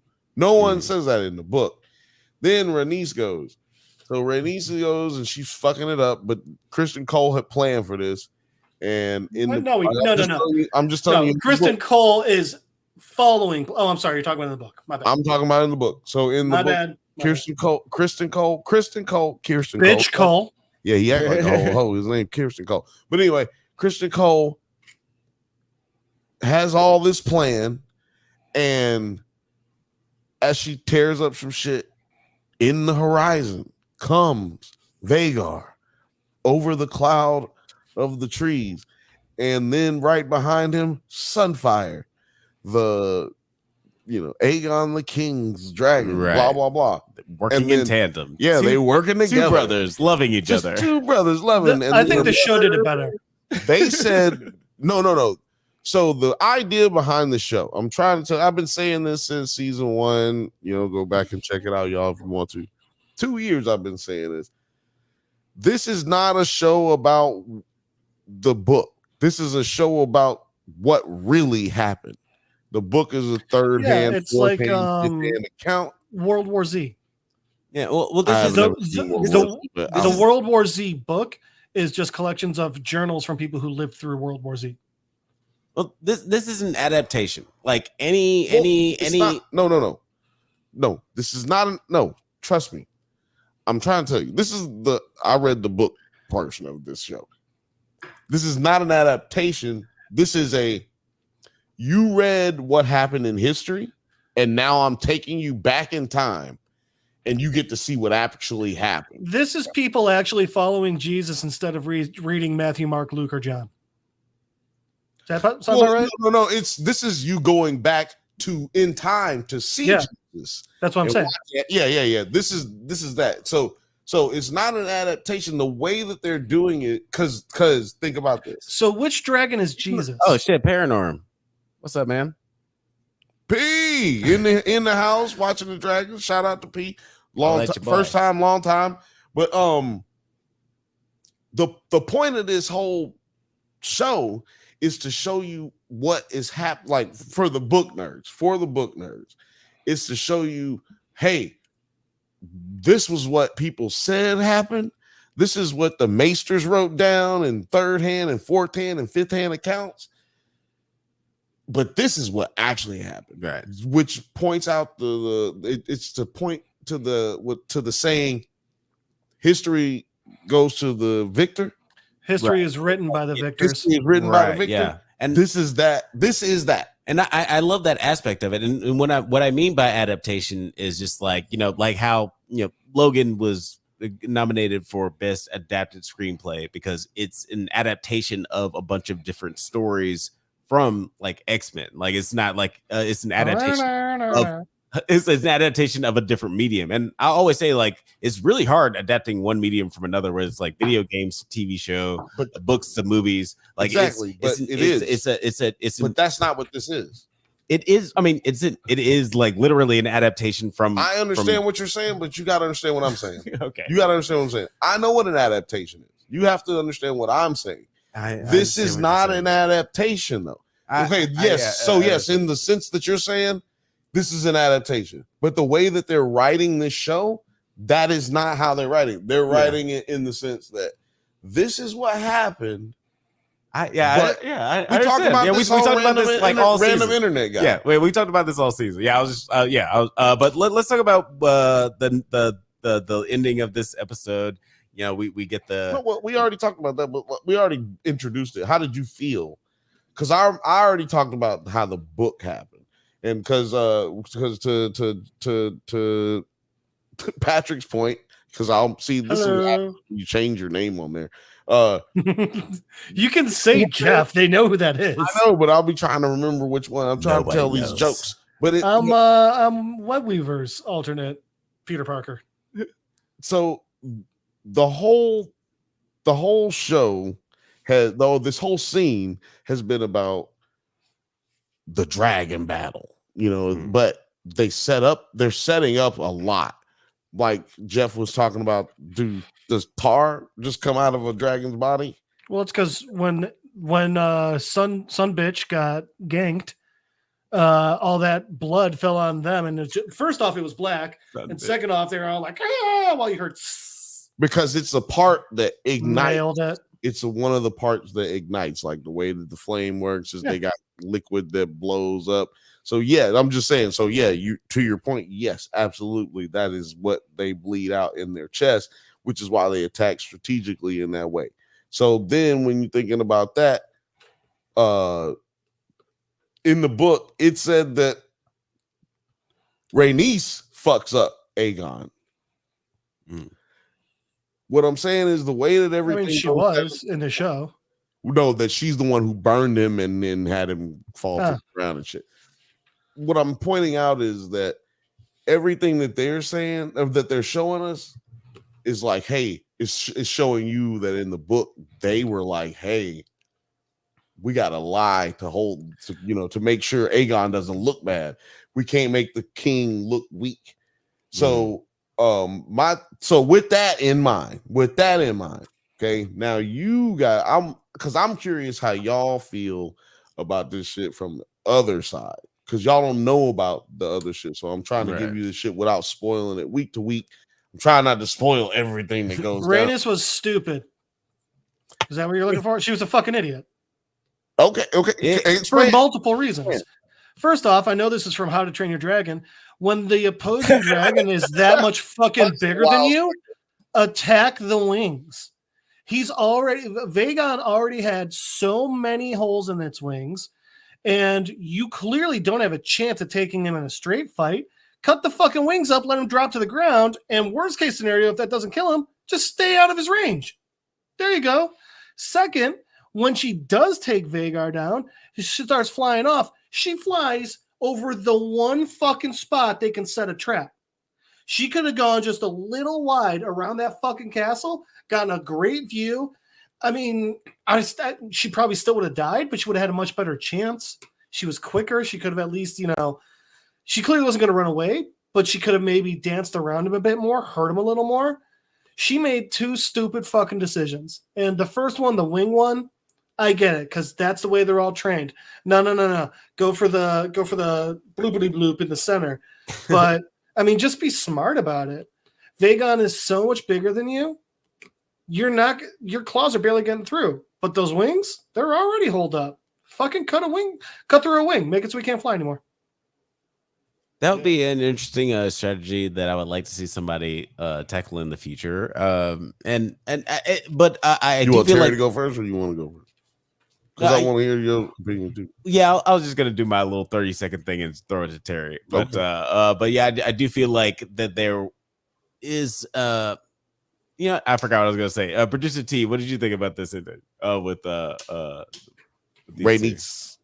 I definitely remember the part where I zomped up awake and remembered I ordered a pizza and it arrived at that perfect time and I ate a pizza and then I fell back asleep because I just do not.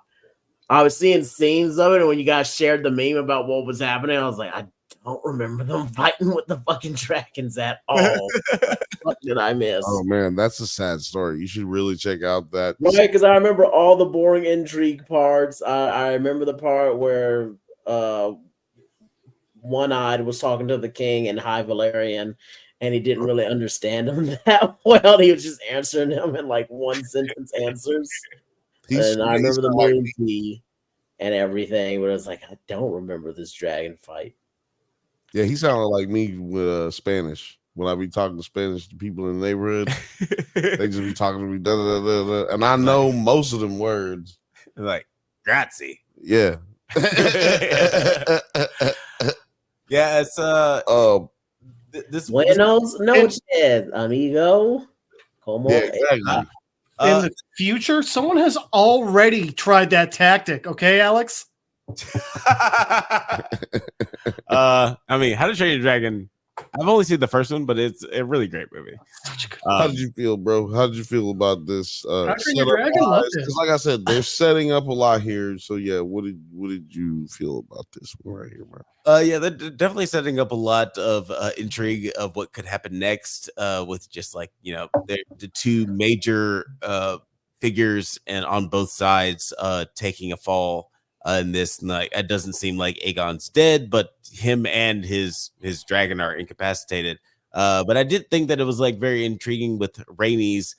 She does have this moment of just like weird, like pensive acceptance. Like it almost seems like right before she turns back toward the fight, like after Aegon falls, she sort of makes a decision to return to the fight and fight this. Yeah, you're not gonna be able to defeat this dragon. It's 3 Vagar times was your size. Hurt and distracted because Sunfire went down. She could have just walked up out of there. Yeah, and on the one hand, it's like I do understand the sentiment of staying in the fight because this is your territory. You're trying to defend it.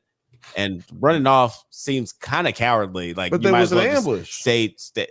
Yeah, So that I'm just saying, it's like so tactically, it makes sense to leave, but honorably, it makes sense to stay. Also, I don't think you're thinking about the long term of it because that's something they've been talking about this entire time. One of the biggest issues Aegon keeps having, like killing all the rat catchers. Well, you know what? You're not going to do too good of a job if none of your fucking people are willing to let you rule over them. I think that was a part of why Rhaenys went back. I think it was also because that was a real chance to take Aegon out. Yeah. And I think she was like, you know what? If I have the chance, I have to take it. Yeah. Might as well pull up from 30. You know, just I also think battles just made her horny. I think that it had to do more with. There's a few things. So I was really emotional with this because Rhaenys is one of my favorite characters. Rhaenys, she is. The book starts with Aegon, the Conqueror. So you hear about Rhaenys way before all this bullshit happens. And she's one of my favorite characters in the book, period. And the fact that she dies this way, and I know that it's gonna happen. Like I've just been bugging out the whole time dealing with it. And when we get to this point, because it says in the book that she had the opportunity to leave, but chose not to. So you don't know what that looks like in your mind, but now when you see it like cinematically, dog, I was like ready to cry. Yeah, it's pretty rough. I was like, God damn, bitch, why are you going back? Why are you going back? And I think that the reasons that I could come up with is that she, like you said, wanted to be honorable. But Rhaenyra called for the death of Aemon. She said she wanted Aemon Targaryen dead because he killed Luke. And I feel like her running away from the fight from him, she saw Sunfire go down. I think she thought Aegon was dead, but she was like, I can end the war if I think, she's like, if I kill Aemon, I can end the war. Yeah. This is it. And honestly, let's talk about that just for like a second, because I know we've been talking about this for a long time, but I want to clear this up. Man. This nigga should be dead. Like, what? Like, Rhaenys is clearly dead from this situation. Like, we don't have to have any speculation about you talking about Aegon. Aegon should be dead as fucking disco. Like, this nigga fell, like... The only way I could see him... He's dragon alive, too. He should also be dead. Well, the only way I could see him surviving is if, like, he was on his dragon until he hit the ground, and then, like, that impact bounced him off. But unless he was on his dragon the entire time, and his dragon took some of the shock for him, agreed. Yeah, the concussive force of him falling from that height alone, even if he was like sitting on top of his dragon, you'd be dead. And when he was, that's a good point. Physics are definitely real in this world, and 100% the same as our world. I just don't. Yeah, look, let's just say I'm gonna give this explanation. Okay, fantasy world explanation, just for disclaimer. Fantasy world. Rhaenys latched herself into Meleys. Yeah, she strapped herself in. And we can see clearly that Aegon, when by the time Aemon got there, that nigga was just hanging on like, oh my god! He was you just fucking shut up! Oh my god! He was drunk and forgot to buckle up. He got that ass, so he got his whole ass. Click it or ticket, motherfucker. Click it that or shit ticket. Cracked me up, but so oh, there's a shirt. So I just that is a shirt. What's the shirt? Click it or ticket. Showing him hanging off, and it says click it or ticket. Click it or ticket. Oh my gosh. Yo, somebody get your ass on the shit, man. Call us right now, man. Noah! What the fuck? What are you doing? Get over here and get this money. What's your ass up, nigga? He's gonna watch this and gonna be like, damn. Like, y'all are so mean. This Why is not so mean the podcast anymore. He's gonna say they're funny though. Yeah, probably. But and guys, if you guys want to see us talk about damn it, what was the last one we did? TV shows. No, Death Becomes Her. We did Death Becomes Her with Noah recently. If you guys want to watch that episode of Doesn't Hold Up. But before we get out of here, you have any final thoughts? I have a question for y'all before we get out of here. 42. When Daemon got there, do you think when Aemon got there to Sunfire, when they're looking at Luke, oh goddamn, he looked like a Beetlejuice. But he pulls out, or he has his sword out. Do you think, Jeff, he was about to kill him, or was he already about to sheath his sword? I think he was about to kill him. I think if Bitch Cole hadn't showed up, there'd be a new king. Alex? I think that it's left ambiguous on purpose, but I feel like the way that he was standing, he was sheathing his sword so he could pick up the dagger. And that was just like sort of like a misdirect because Cole's gonna tell the queen. Yeah, I mean, yeah, Cole's gonna tell the queen for sure. And I feel like he burned Aegon on purpose. He did that on purpose. He did that on purpose. He thought, nope, that nigga's dead. Yeah. That nigga dead. Yeah, he did that shit on purpose for Don't sure. be pulling up on me with my hose, nigga. Is Khaleesi the only fireproof Targaryen, by the way? Yeah, no. she's the only true dragon. No. Okay. She's not. In my heart. She's not. In my heart. Look at what happened to Rhaenys. Rhaenys did not burn up. Okay. She died from falling. Interesting, because that's the good point about that too, is like there was like the soot on her, but she wasn't like she wasn't burned. And so she's clear engulfed in the flame.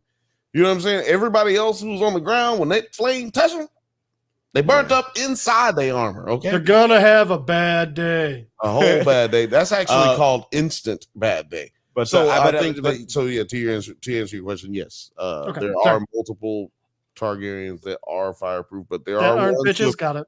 There are ones who have tested it and died. At the end of this episode, I honestly was just like watching this scene and this turmoil, and I was like, okay, well, he's dead. And the dragon is wounded, and maybe they'll say that he died in the next episode. But I was just expecting that dude to be dead. And when I was like reading like reviews and recaps later on, I was like, oh, I guess this nigga's still alive. It was my second watch that made me think he's alive. You don't see him. Get up and did he give a thumbs up? He was like breathing. The Fall Guy. He was breathing, and what do we always say? The dragon was breathing. Exactly, both of them were breathing, and I'm just saying. Okay. What do we always say about the first time I watched it? I did not get any signs of life from him at all, and that's why I also figured why Cole was like, ah. The second time though, that's when I was like, okay, they left it ambiguous enough that he's gonna be alive.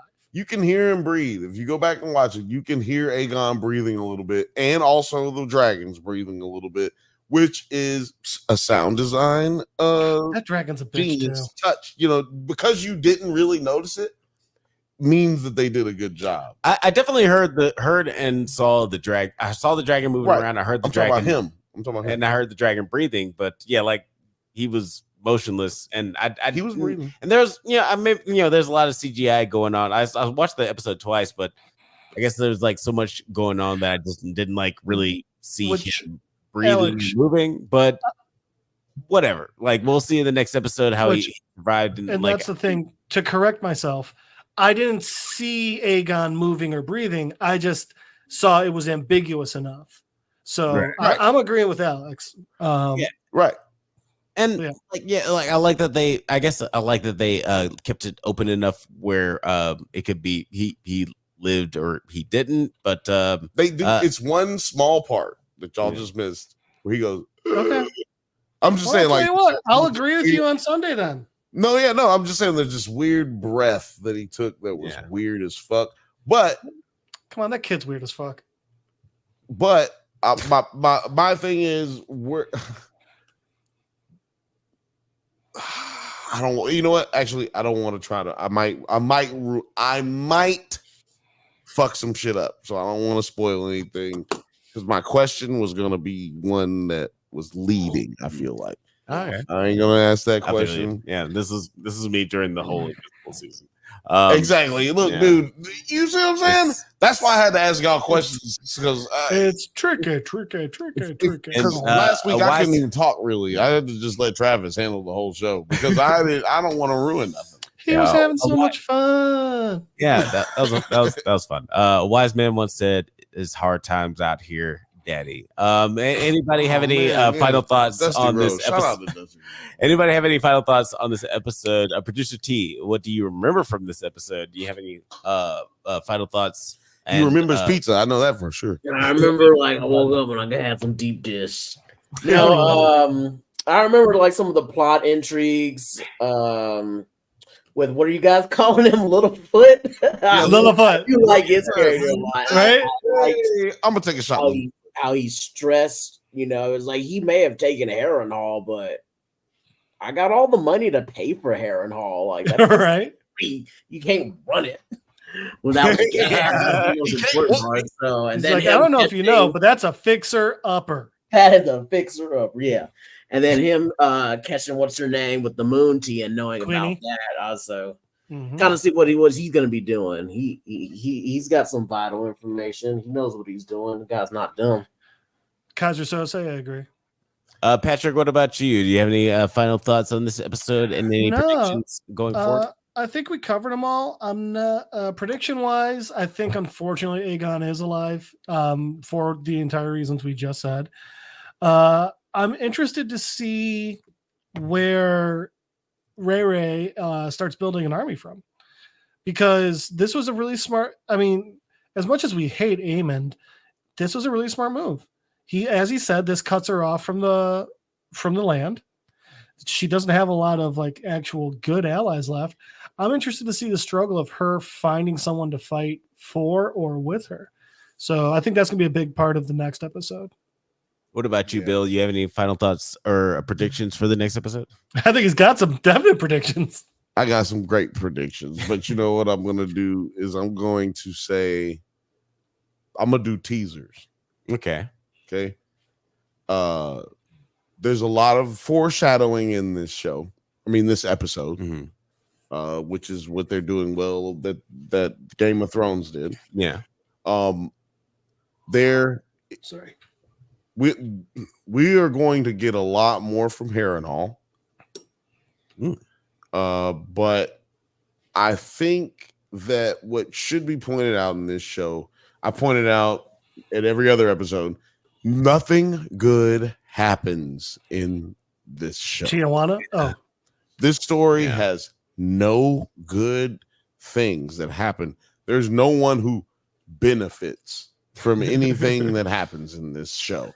So keep with that being said and kept in mind, I think that we have a lot of people who look like they're in the catbird seat who will later end up being not so happy about. I think that's a good point, because the thing is, we're still feeling some real stakes with these people, even though we know none of them has a happy ending. It's like it's one of the things about Revenge of the Sith.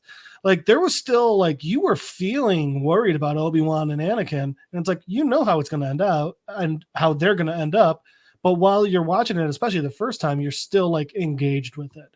I think shows that's one of the biggest tricks of prequels. I think House of Dragon's doing a very good job of managing it. Yeah, it's one of the interesting things. Like, when you go in to watch Titanic, you know that at the end of the day, you're going to find Titanic at the end of at the bottom of the ocean. Want to hear something funny? But Patrick, where can people find you? Something funny. God damn it! I want to know. My sister and her friends were in high school when that movie came out. They all went to see it, and one of her friends legitimately didn't know anyone was going to die. Okay. Oh my God. Yeah. Shout out to public school. You should know about Titanic if you've gone to school through release. There's a pretty big spoiler, and that spoiler is the name of the movie. But anyway, you can find me. So, you can probably easiest way, try and Skype me at Don Cheadle's driveway at littleDicky2.com. It's because of the hackers. Yeah. You can try and find Jeff Madel on Facebook at MadelJeff on Instagram. But honestly, the easiest way to catch me is just, I'm here every Monday. Every motherfucking Monday. He's here just as much as me. Producer D, where can the people find you on? As always, you can just go to tpens.com for my Instagram. Get you some awesome pins from all kinds of stuff, including our own Drunk Bantha pins. Still got Pride pins. Hey. Also, if you just happen to be a black nerd that lives in the DC area, the DMV area, or you just want to go out to the East Coast, you can come out to BlurredCon and catch me in DC for all weekend. And that's where I'll be at, hanging outside, doing what I used to do best, and that's selling drugs. Fuck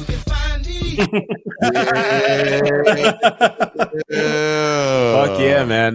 Guys, and if you do Hold on. not, Well, I'm sorry. I'm sorry. no, I was just gonna say if you guys don't remember any of that shit, if you're just as drunk and or high as we are, you can find all that shit in the video description.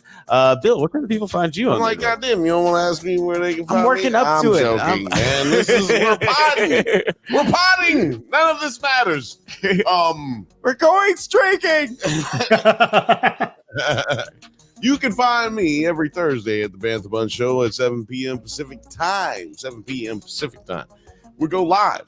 We will be going to members only soon, and you will only be able to find that show in clips and shorts. So come on over to the Bantha Bunch Show while it's still free. Because right. or it could cost you 99 cents and you can just join up and you can watch the Bantha Worth it.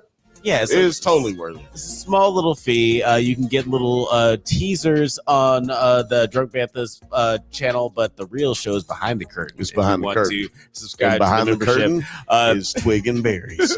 No, I'm joking. I'm gonna have to get a blank drop of the ooh. Oh wait, the giveaway.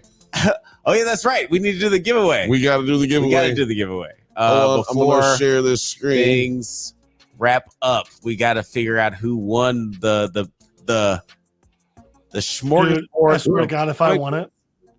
Look, now That'll this be is pretty great. this is a very. It doesn't look really good until you hit it. Here we go.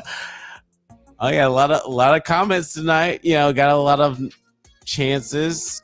Oh, the streaming. Yeah. Streaming meeting. I doubt that you're even Just goes to here. I'm sure you're not watching Doubt anymore. that you're even still here. But that's why you got to watch to the end. If you just hit goes us to show, you can come in at the end and still win. and Right? you can still come in. Like, I mean, just it pays to stick around to the end. well, sure. I will. What I will say is, you better make sure you hit us up on Instagram or Twitter, and then DM us. That way, I can send you your shit. How would I get you your shit if you don't talk to me? So make sure you DM us, because last winter didn't do that, and we will just move on to the next person. So hit us up. Make sure you do your shout out to you. What was it? Streaming Mimi. Yeah, streaming meaning. Yeah, you have won all of, like, not one, not two, not three, but every single comic book in the Sweet Tooth collection and a Drunk Banthas t-shirt. So if you just like reach out to us, we'll reach out to you in the comments, and we'll we'll get your contact information, and we'll figure out how to get those products to you. But guys, we have giveaways pretty regularly on the podcast now. This is what we do. We I used guess to do it a lot now. We used to do it 2 years ago. We were giving out shit all the time. Yeah, actually, we were giving out shit a lot back in the day. We were desperate. Thank you guys so much for listening to the Drunk Banthas podcast. We do this every Monday at 8 p.m. Pacific time, but don't forget to like and subscribe so you can get updates on new videos. Check us out on Twitter, IG, TikTok, Letterboxd, likewise, all the internet things at the Drunk Banthas. Until next time, stay safe, my little web weavers, and may the force be with you. Cheers. I tried to pour this.